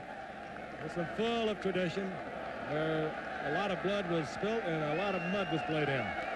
Al Michaels, Frank Gifford, as we start the second half at Lambeau Field in Green Bay. And it's Stanley from the goal line to the 10, to the 20. 30, 40, into Bears territory and run down by number 20, Thomas Sanders. So an auspicious beginning of the second half for the Green Bay Packers. He is impressive. 4th round pick of a year ago from Mesa College out in Grand Junction. Didn't play football there, but he played a couple of years out of Colorado. But he is a fine return man. This is his second excellent return of a kickoff. And perhaps he should learn to put it away, but you get a feeling he knows where he is. When you get in traffic, you put it away, but there were a lot of Bears swinging at that football with breathing deeply, feeling that they could take it out of his hands, but a good return by Walter Stanley. And so Green Bay now from the 46-yard line, Randy Wright throwing over the middle at the 29-yard line to PHILLIP Epps. And Epps is down at the 28. World-class sprinter out of TCU. In his 5th season. Let's take a look at Epps again. Again, you have to respect that tremendous speed. 10-1 for the 100 meters as a sprinter there at TCU. But Richardson was playing him up very close. You have to admire also Randy Wright, who got a tremendous shot from Steve McMichael. He came in totally untouched and barreled into Randy Wright. Wright got right back up. And keep in mind, he was shaken up, taken out of the game earlier on. Jesse Clark is in. He is the sole running back in this set. On first down, Green Bay at the Chicago 28-yard line. Bears lead 10-9. Wright dropped at the 37. He was looking Lofton's way. He looked over there, and Lofton was one-on-one and covered by Reggie Phillips. And there's a man who's no stranger to a sack, Dent. Bottom of your screen, Richard Dent. Nobody touched him. There was a mild attempt there by Jesse Clark against Richard Dent, who seems to be rounding out into shape tonight because he's been a little slow coming on. But this is about as civilized as I've seen this Bear defense play in a couple of years, since certainly maybe the fact that Buddy Ryan has left. They are not doing a lot of the sophisticated blitzing out of their 46 that they've done in the past. They are playing it almost straight with the 4-man rush tonight. Second down and 19 from the 37-yard line. Overthrown. Stanley was the intended receiver. 3rd and long now for Randy Wright. Here is the offensive set, trying to add a little confusion. And everyone confused on that one. Back to the drawing board. Old pal of mine walked into the booth, Paul Hornung, wearing his brand new Hall of Fame ring. Congratulations, Paul, baby. Long time coming, too long. 3rd down and 19, Green Bay from the 37-yard line. Right out of the shotgun, inside handoff, and the reverse now. Coming back this way is Epps. Inside the 35, and knocked out of bounds at the 32. Dave Dewerson knocked him out of bounds, and we're looking at a 49-yard field goal right now. Epps on the reverse as Del Greco comes back into the game now. So a 49-yard attempt coming up. They could work on this one a little bit. There is Ellerson, inside handoff, and he almost had to lateral that to Epps. Bears always pursue very heavily, but they get back quickly. Dewerson, who has just been tremendous, not only last year, but in the first 2 games, came all the way across the field to make the stop. This will be a 50-yard attempt. Last week he kicked a 50-yarder at New Orleans. That is his career best. And he's pumped up tonight. He's kicked 3 for 3. Bracken holds. The kick is long enough, and it's good. The Packers lead. He's been brilliant tonight.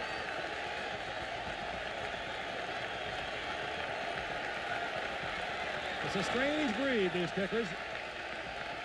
Everyone out there bleeding, working, slaving.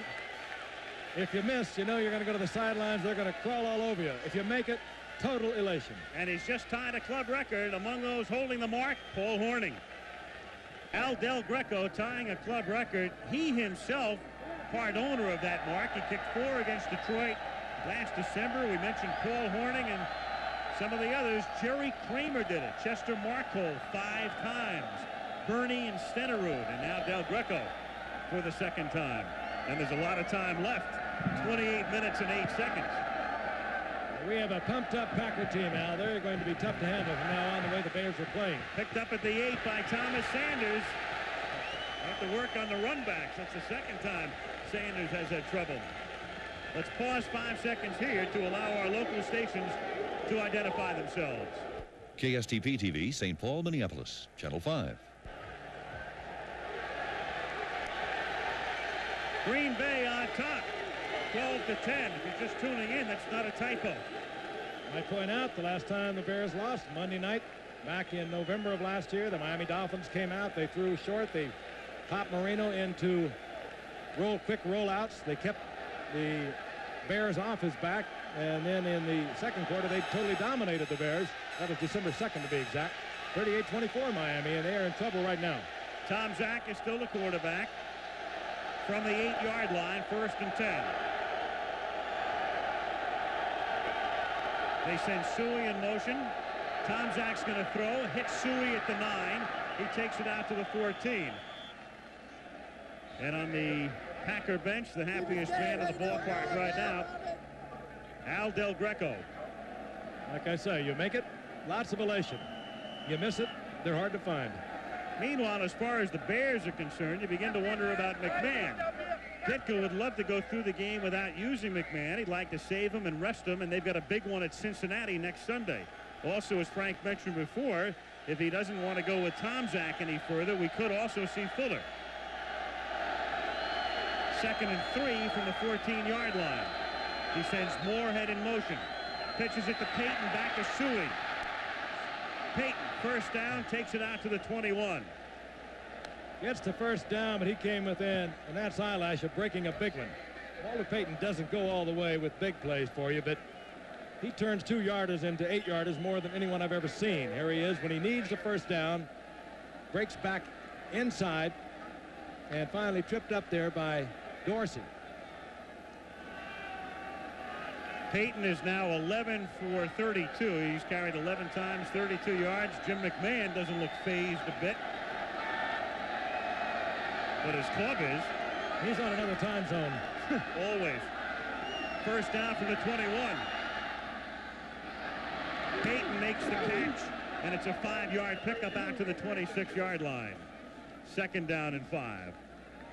Tough hitting there tonight. That was Noble, the linebacker that Forrest Gregg is so high on. Paul Hornung, who's in our booth now, told me during the commercial that he talked with Forrest Gregg this morning, and his eyes were dilated. He said, Paul, this is one I'd like to put the pads on and get back in there to play. Here's Payton doing his move. Noble coming over to make the stop, but Payton, again, gets more yardage than it appears, getting out for about 7. 2nd down call at 4, 27-yard line. Green Bay leads by 2. 10:50 to play in the 3rd. Suey on a draw has the first down. And a Walter Payton block sprung it.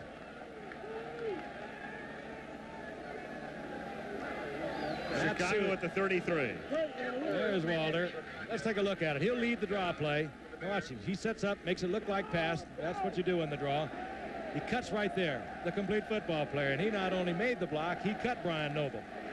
Gave him 5 more, gets the first down. The Bears keep the drive moving. 1st and 10.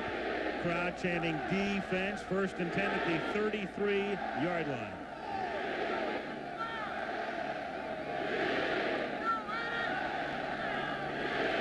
And Tomczak ran out of time on the 30-second clock.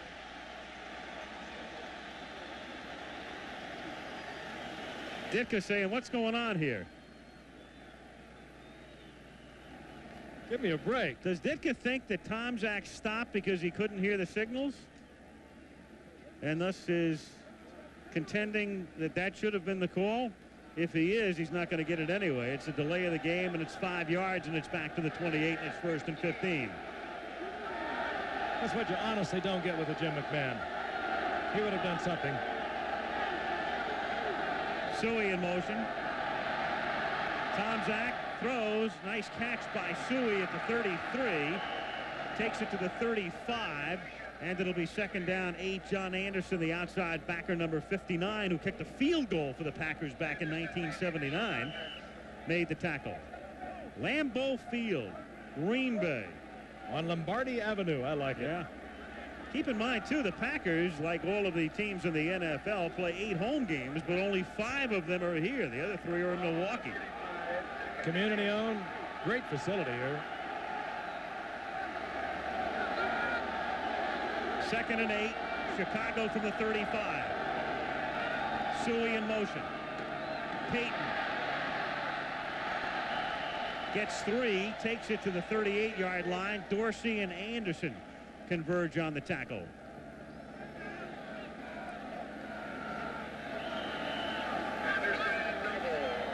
Coming up a week from tonight, will be in St. Louis, the Dallas Cowboys, 2-1, and an exciting team, obviously, with Herschel Walker averaging over 7 yards a carry and putting a lot of points on the board against the St. Louis Cardinals. This game we're watching certainly not a thing of beauty, but there is some heavy hitting going on down there now. 3rd and 4. Tomczak throws out to the 41, short of the first down. Gentry makes the catch, but Morsey Cade, the man who cost Green Bay a #1 choice. He was San Diego's #1 pick a year back. They picked him up in a deal, and Morsey Cade makes the tackle, stops Gentry shy of the first down, and the Packers, who have the lead, will be getting the ball back. They'd give 1s for Morsey Cade every year if they could. He made the play. He had to take it in dead stride, made the play, prevented the first down by a couple of yards, and the Pack will get the ball back. Buford to punt. Stanley, who earlier had a punt called back on a penalty, and we've got a flag down at the snap. So a marker is down. He lets it bounce. It goes into the end zone, and let's see about the call from Fred Wyant.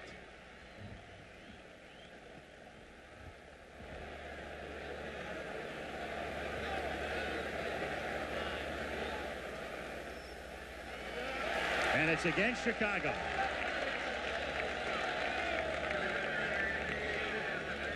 Green Bay will decline that. They want the football back.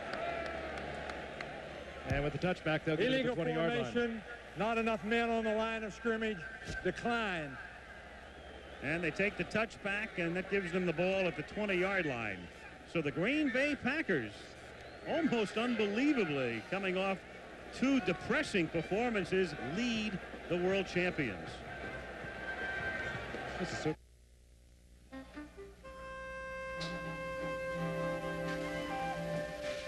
the house is paid up. Kids are out of college. Things are fantastic. So what's the problem? Things are not so fantastic. After 30 years, I realized a financial genius I'm not. We need some advice. You put a lot into life. You deserve to get the most out of it. We can help. I'm Linda Ross. I represent New York Life. At New York Life, we have the resources to make the most of your resources. We offer a range of financial opportunities, including mutual funds, annuities, whole life plans, and limited partnerships. Sure I will. Thank you. Don't settle for less than you deserve. Get the most out of life with New York Life. One quick way to put a little fun in your life is this special value Ford Ranger. It comes loaded. Well, there's one man who has not lost faith. Some of the fans beginning to wonder how bad this team was. Meanwhile, the other coach, Mike Ditka, has perhaps lost a little faith at the moment in his starting quarterback, Tomczak, because Steve Fuller is loosening up. Green Bay leads 12-10. Midway through the third quarter. Packers at their own 20. And Randy Wright hands the ball off to Ellerson, who takes it out to the 21-yard line for a gain of 1, and the Fridge is on top of him. And Mike Singletary reading that from off the line of scrimmage, drilled in there. In on the tackle along with number 76, Steve Michael, and we might see a different Bears defense. Now, I think they're getting a little embarrassed by all this. Singletary will get him fired up. 2nd and 9. Wright asking for some quiet.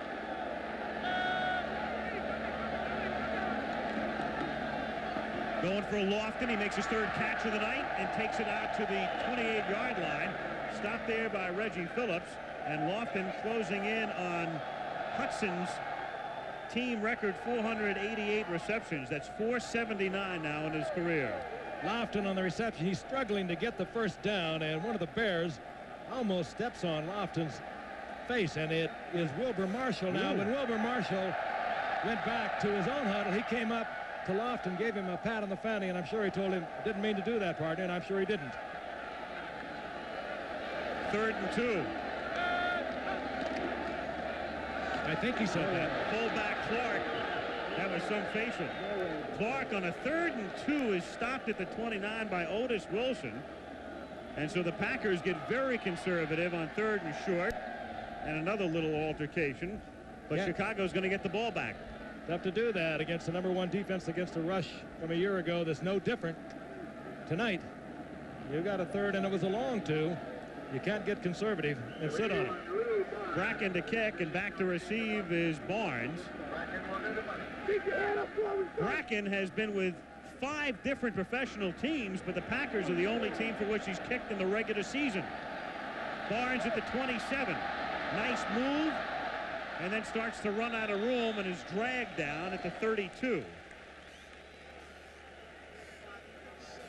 And so Chicago has the football with 5:38 to play in the 3rd. Sellout crowd at Lambeau Field. Their pack leads 12-10, and the Bears have gone to Steve Fuller, the veteran out of Clemson. After Tomczak had guided the team, they keep McMahon on the bench, and Ditka calls Fuller's number midway through the 3rd period. Fuller pump faking, throwing deep down the sideline, and incomplete, and a marker is down. Willie Gault was out there. He'd beaten the coverage, and a flag is down. There was contact made, whether it'll be against Gault or the defender, I don't know. Green Bay. I like that. You bring Fuller off the bench. Now, Fuller's played a lot of football. He used to be a starter for Kansas City before he was traded to L.A. and then to the Bears 3 years ago. So you can depend a little more on him in a tough situation. Illegal contact, defense, 1st down. Let's take a look at Gault, the speedster with the Olympic speed. Turns in, gets the pump fake, and there is the collision. Tim Lewis, you can't try and chuck him 5 yards beyond the line of scrimmage, so the 1st down is out close to the 38-yard line. 1st and 10, Chicago from the 38. Green Bay on top by 2. Gault makes the catch, and Gault gets to the 46-yard line and lost the ball after the play had ended. Tim Lewis providing the coverage on the play. Tim Lewis way off of Galt. They saw that on the little hitch a moment ago. Here he is looking in, and Lewis is not even in your picture for the longest time. Galt looking for somewhere to go, loses the football, but it goes out of bounds, and they get the advance on it. But you have got to respect Willie Galt. We saw him right before the end of the first half do about a 4-0 40 to get under a pass that they did not complete, but he has tremendous speed. 2nd and 3 from the 45. That's Reitman in motion. Payton with the football runs into the arms of Randy Scott, number 55, and he doesn't have the first. It'll be 3rd and a yard coming up. Randy Scott, 6th year out of Alabama. The Packers' leading tackler last year. Illegal motion indicated against the Bears on that play. Hey, you can't say enough about Forrest Gregg. He really hung his neck out. He unloaded a lot of veterans, one of them being Kaufman, the great tight end, 3-time Pro Bowler out of the last 4 years. He got rid of Lynn Dickey, who had been the starter here for so long. He brought in 10 rookies. And he also said, don't bring me anyone that's not big enough to tilt the room in my office. Right now, illegal motion, number 78, 2nd down. They were looking for guidance from Gregg as to what they should do on that penalty call. It would have been 3rd down and 1 or 2nd and 8, and they've obviously opted for the 2nd and 8. You've got 3rd and 1 and Payton back there. That's a gimme. 2nd and 8, Chicago at its own 40, 5:18 to go. 3rd period, the Packers on 4 Del Greco field goals, leading 12-10. Packers have been coming with the blitz on 2nd down, and they do again. Suey was the man in motion, dumped over the middle for Payton. Payton at his own 45 to the 50 and dropped at the 44-yard line. And what a fake he put on. That's Tim so Lewis sweet. makes the tackle. Don't you wish you could do that? I wish I could have done that. Almost every running back wishes they could have done that. He did it with the head, he did it with the hips, and poor old Lewis didn't have a clue what he was going to do. Again, the blitz is on, as you can see, bottom of your screen. Anderson, Payton just got one to beat here. Just totally loses Lewis. He missed the actual move, but you saw it on the wide shot. It was just something to behold. Only Ginger Rogers could have stayed with him on that play. 1st down Chicago at the Green Bay 42. 4:24 to go in the 3rd. Suey is in motion again. Fuller. Oh, what a pop at the 36. Loose football. Brian Noble is there. And does he have it? And the officials are saying no. Dorsey put some hit. Brian Noble put the hit on. Dorsey coming up with the football. But they are saying no. Watch Brian Noble. Matt Suey, the receiver. There is Noble. 2nd-year man that Forrest Gregg is really high on.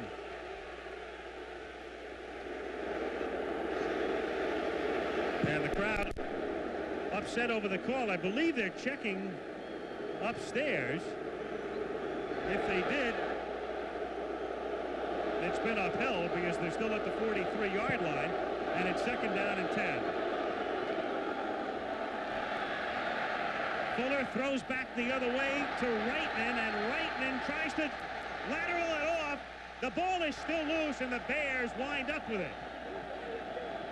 I mean, that works if you're the University of California on a run back, but nowhere else. A dangerous play, and the Bears are lucky to maintain possession. Looked like a rugby scrum. Jeff Shue, I think, stayed out there, stayed at home, if you will, against the long pass across the field, and it is indeed dangerous. There is Fuller, here is Reitman, and it is Jeff Shue who stays at home. The ball is pulled loose. I think it was an attempted lateral trying to get the ball to Jay Hilgenberg, the center. Hilgenberg tries to pick it up.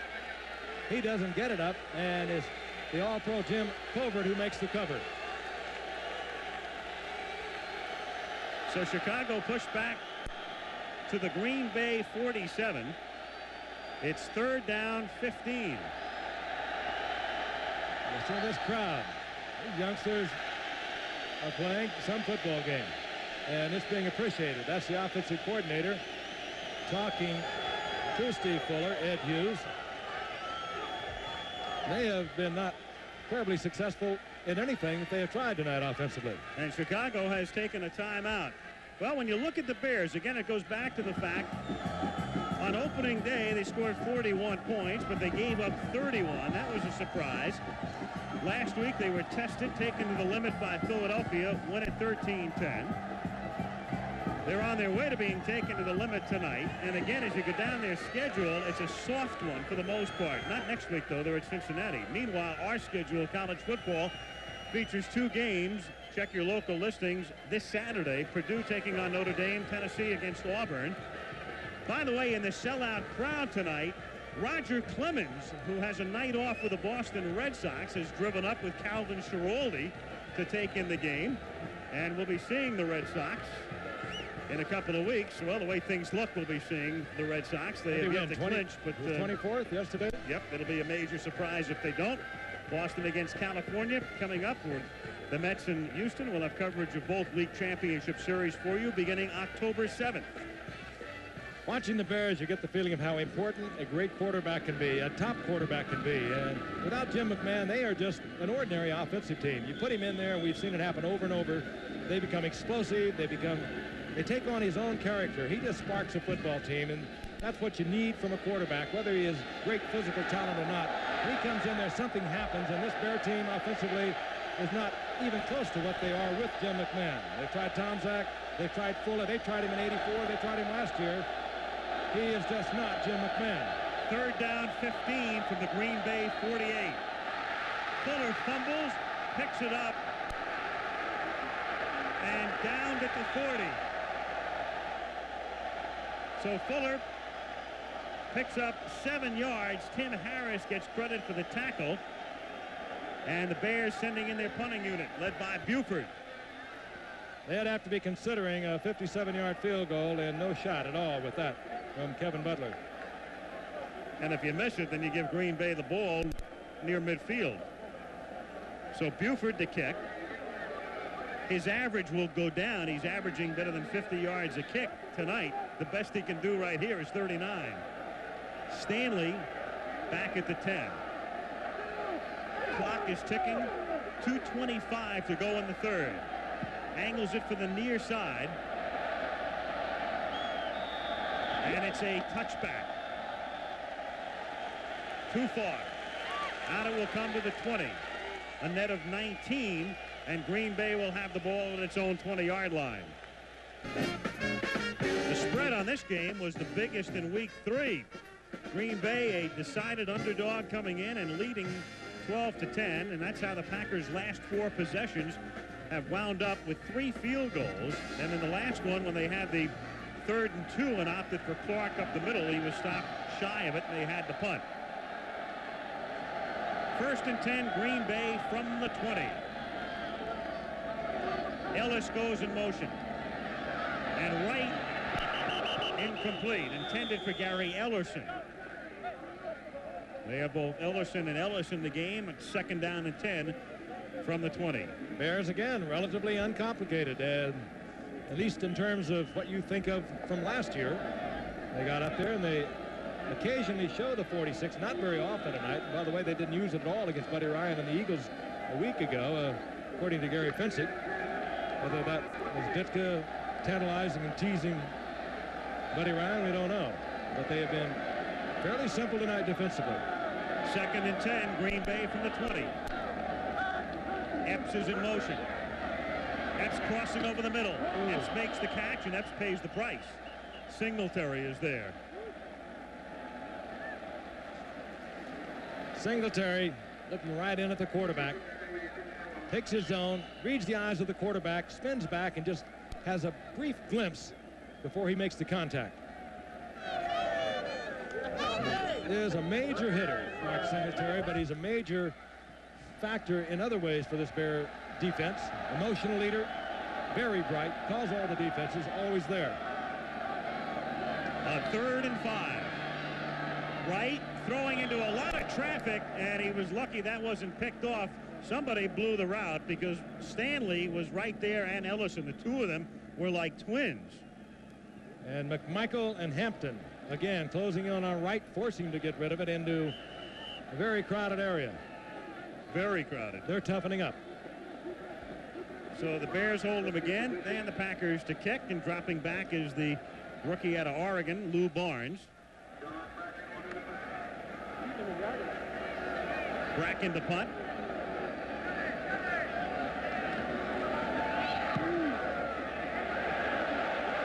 Beauty, good kick. 30-yard line. Barnes, great tackle, but there's a flag. Penalty marker goes down as the tackle was made by number 29. That's Ken Stills, who was shaken up earlier, and he's very much back in the game. I don't know whether it was a clip or not, but they certainly could have called a couple of them.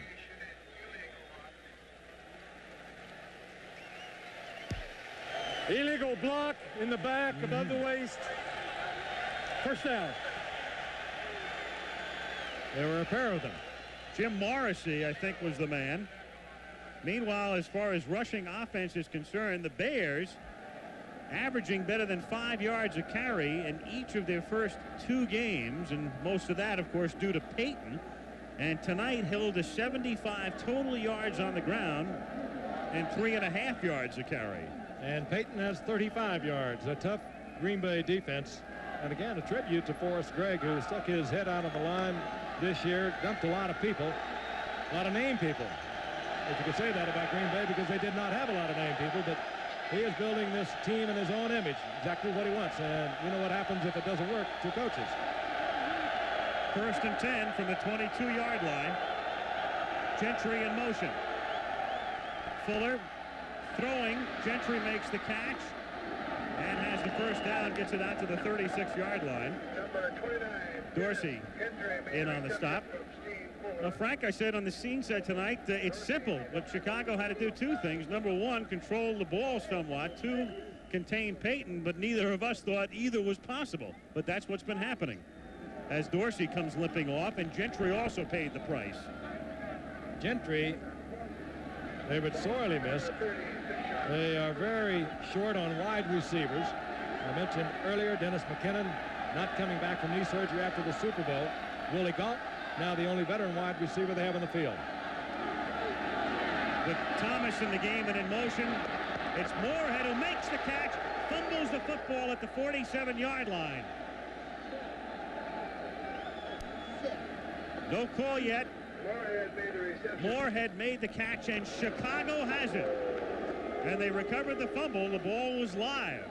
And it's Moorehead who recovers his own fumble as he emerges from the bottom of the pile. He made a great effort to get that ball back because it was loose.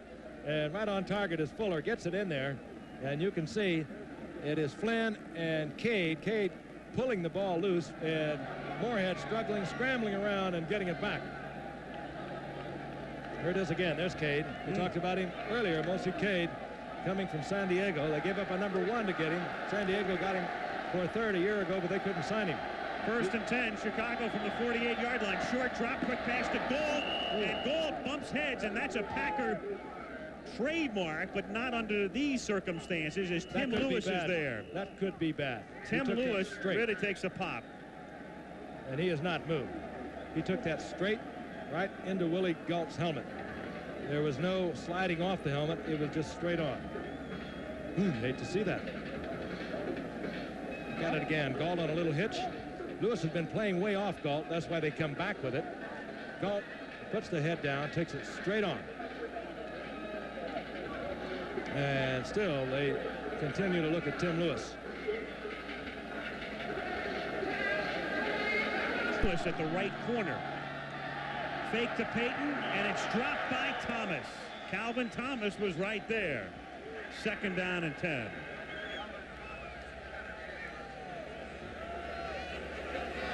Fuller, as I mentioned, had one fine season, a couple of fine seasons, as a matter of fact, with Kansas City as a starter back in 80 and 81. Big year in 1980. Traded to Los Angeles in 1983 and never played. Came to Chicago in 84 and filled in at the end of that season for Jim McMahon and got the Bears into the playoffs before they were eliminated by San Francisco. He filled in last year. He is not a great quarterback, but he will not hurt you either. Second and 10 from the 38-yard line. Fuller, who is 6 for 8, is now 6 for 9, and a couple of drops in a row. Payton this time. So it'll be 3rd down and 10 for Chicago at the Green Bay 38-yard line. 14:03 to play in the 4th. Just good defensive pressure on the part of Green Bay against Fuller. There's Eddie Hughes, the offensive coordinator. He used to work under Tom Landry and briefly was head coach down at Houston, and also played under Tom Landry with the Giants in the 50s.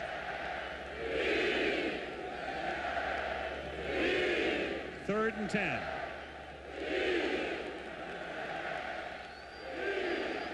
Packers go with their dime setup here.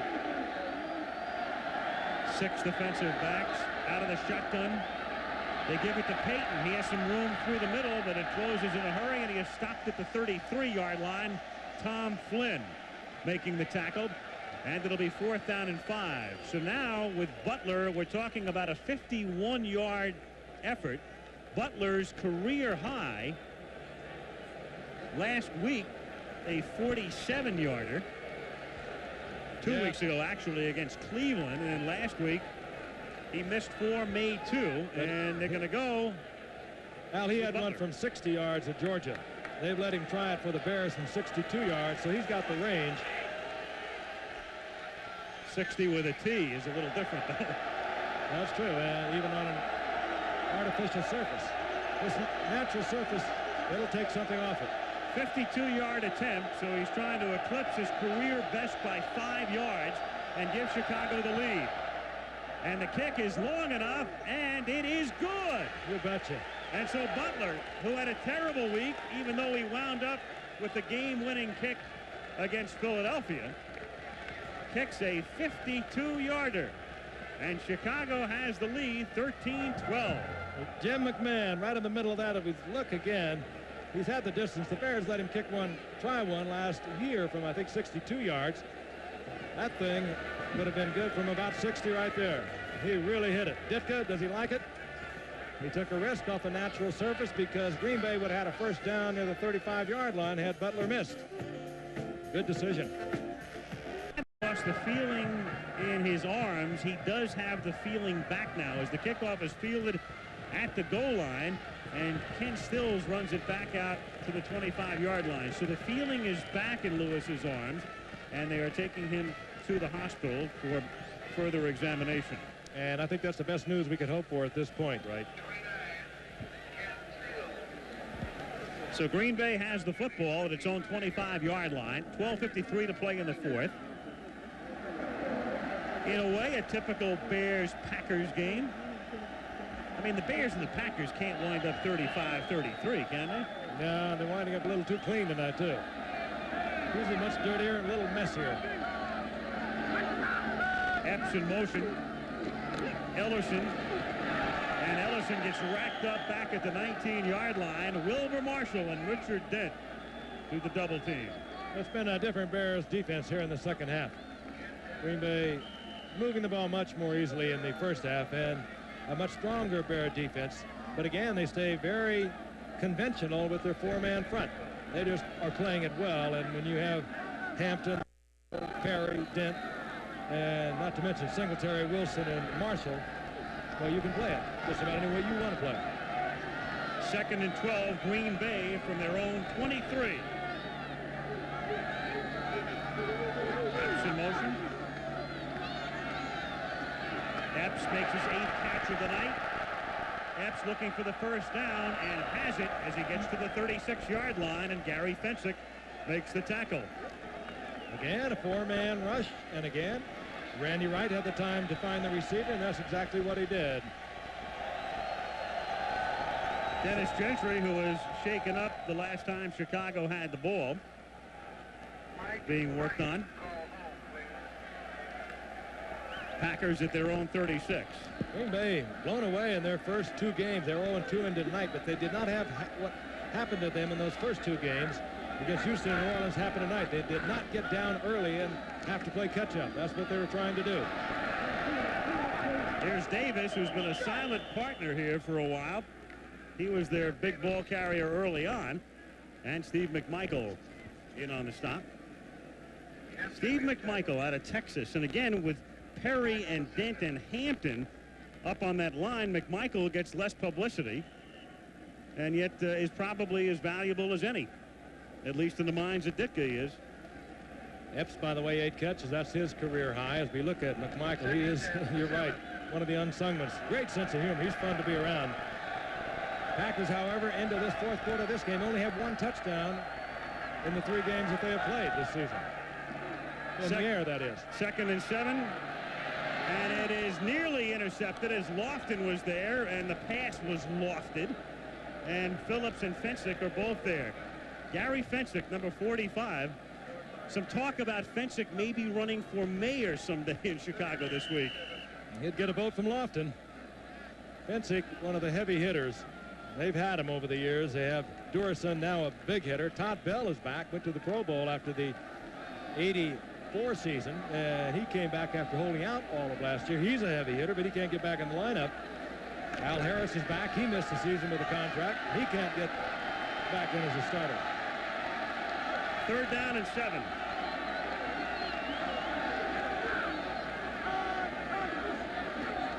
Out of the shotgun. Wright steps up, then throws, and it's complete at the 45 of Chicago to Gary Ellis for a 1st down.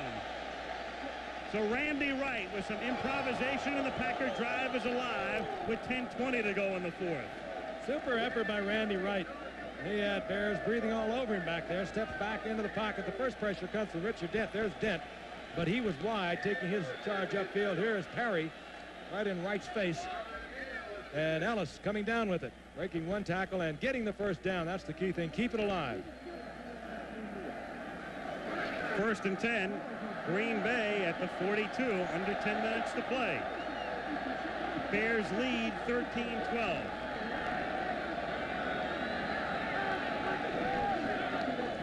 Ellison on a delay through the middle. Takes it to the 33. Just short of the 1st down. Wilbur Marshall makes the tackle. Here, that offensive line is doing a number on this Bear defense. This is a draw play. And Bears thinking pass. Good block against Singletary. Terrific block against Singletary. Hallstrom. That was the key block that got it up close to another 1st down. These are big, this offensive line. You've never heard of most of them, I'm sure, of Ingrad, Hallstrom, Cannon at center, Neville, Rutgers, but they're all up around 280 and 290. They're huge. Clark and Davis are the running backs on 2nd and 1. Davis is the tailback. Clark lays the block, but nobody blocked Dent. Richard Dent breaks up the play and turns a 2nd and 1 into a key 3rd and 4. You're a running back. That's embarrassing. And Dent's done it to a lot of them. He just slid off a block over on the right side, trying to turn upfield. And Davis is really upended. 3rd and 4. Right now you're looking at a 52-yard field goal if this is an incomplete pass. Right from the gun. Here they come. Throws over the middle. It is ruled a completed pass and a fumble, and Chicago's football at the 29. Mike Richardson came up with it. Stanley couldn't hold on to it. So it would have been a 1st down. Is Chicago's ball. The Bears saved it to the end, and they brought him. They brought Singletary, and they brought Marshall. Pressure on Wright. He got the ball in there. That wasn't what happened. Epps caught the ball. They ruled that he had possession, and indeed he did. Bounces right into Richardson's hands, and the Bears do what they did so frequently a year ago. They turn it over. And this play is subject to review. The umpire, I noticed, had the walkie-talkie out, but they are looking in the replay booth at what you are, and it's pretty obvious right there the call was correct. Now they're going to stop play. Or was it? I think they're continuing to look. They haven't got the definitive word yet. Let's take another look here. Dave Hamilton is the umpire. Yeah, and the pressure, but Wright was able to get it into Epps right in front of Phillips. Oh, he's got it. And in slow motion, as we are showing it to you, it did appear as if he possessed the ball. But again, the officials are looking at it right next to us. Well, here's your chant of the 80s right now. The first time ever I've heard it. Replay, replay is what they're chanting at Lambeau Field. Tighten it up. Stanley across the middle. Again, is this indisputable visual evidence? Here we go again with a key phrase. Well, when you're looking to see if it's possession, you're doing it in slow motion. It's difficult. Yeah, it's going Green Bay's way. Are they going to overrule this? After further review from the replay official, it is an incomplete pass. That again in Chicago, would they have done that? Well, you know, here we go again. Indisputable visual evidence. And yet another controversy dealing with a replay.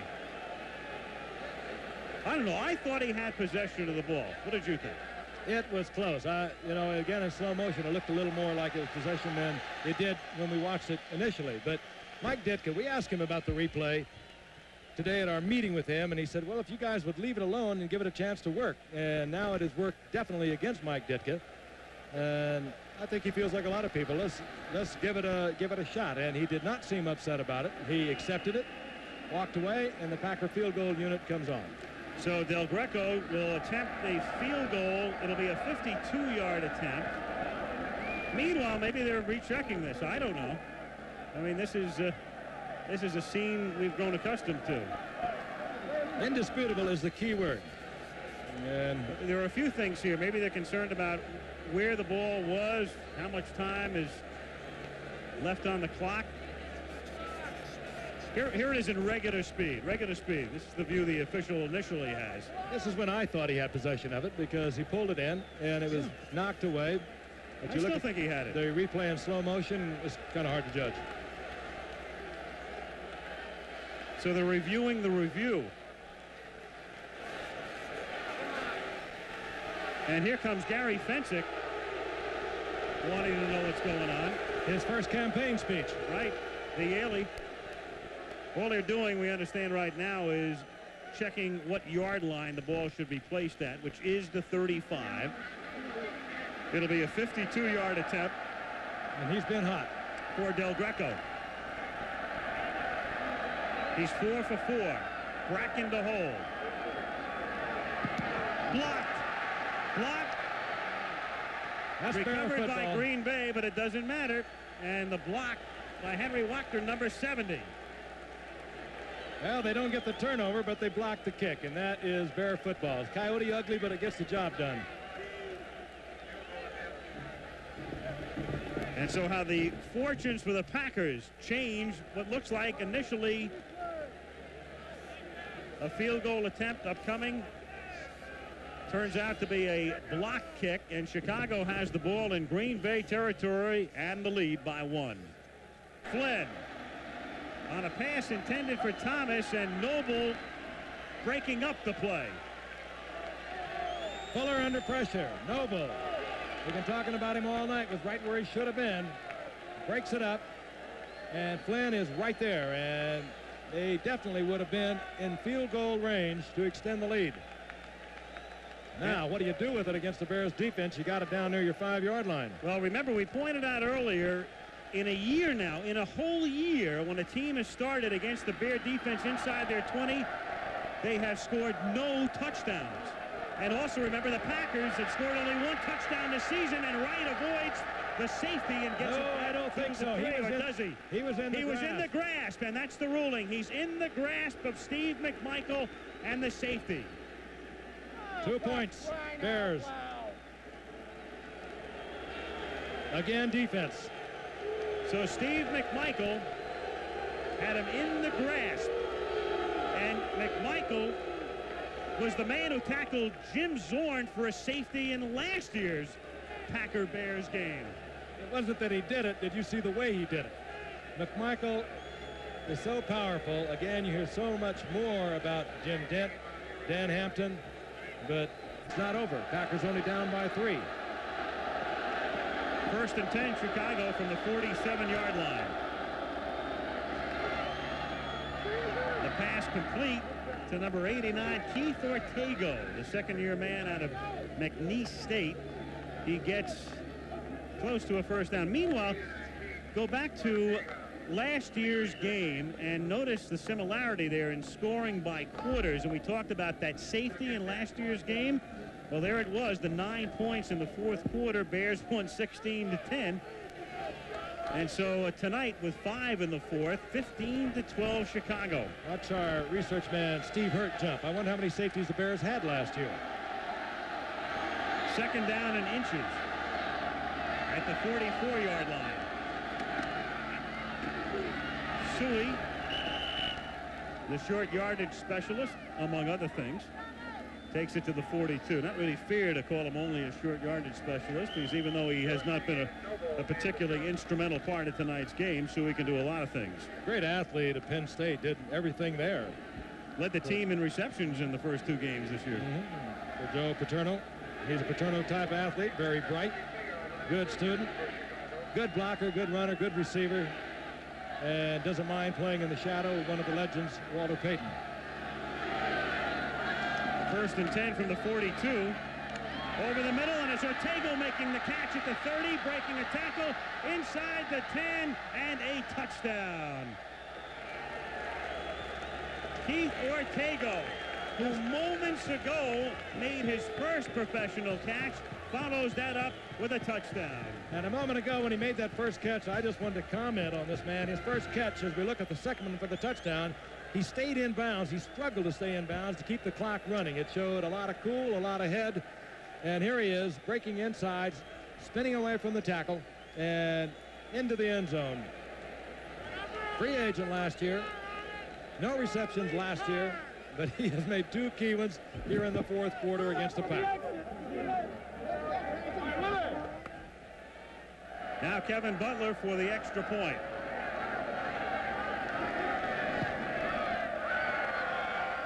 And a lot of the air in the Lambeau Field balloon is gone. 3:38 to go in the fourth with Chicago on. Bertie had a great line yesterday. He doesn't believe Fensick will go into politics. He said, how do you go into a profession where illegal procedure is rewarded? Taken at the 1-yard line by PHILLIP Epps, and Epps comes back out to the 21. And so Green Bay in dire straits right now, not only down by 10, but lost in the shuffle here. Well, is the very top, which the Bears had last year. First and 10, Green Bay from the 22-yard line. Randy Wright. And it's second down and 10. James, a little bit of it here in the second half. It has been effective. Second and 10, Green Bay from the 22. Wright throwing, and that's picked off at the 40-yard line, and that's Dave Duerson, who had a big day on Sunday. And a nice... in the first half. 31-yard return for Duerson. And now Payton can take some time off the clock. And if ever you're looking for no gain, this is the time. Just keep that clock ticking. Dave Duerson. He wasn't one of Ryan's guys, and he made that pretty obvious. Not that he and Buddy didn't get along, but he felt that Ryan had favorites in terms of particular individuals on the Bears defense, and were telling Ryan what they think yesterday. They got beat again, 33-7. Second and 10. That's a lateral. No, it's ruled incomplete.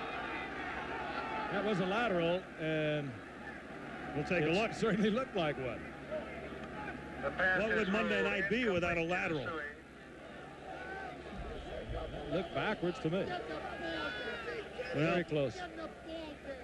They have a better look than I do, but it did look from our angle as if it Green Bay Packer. 34 and 52.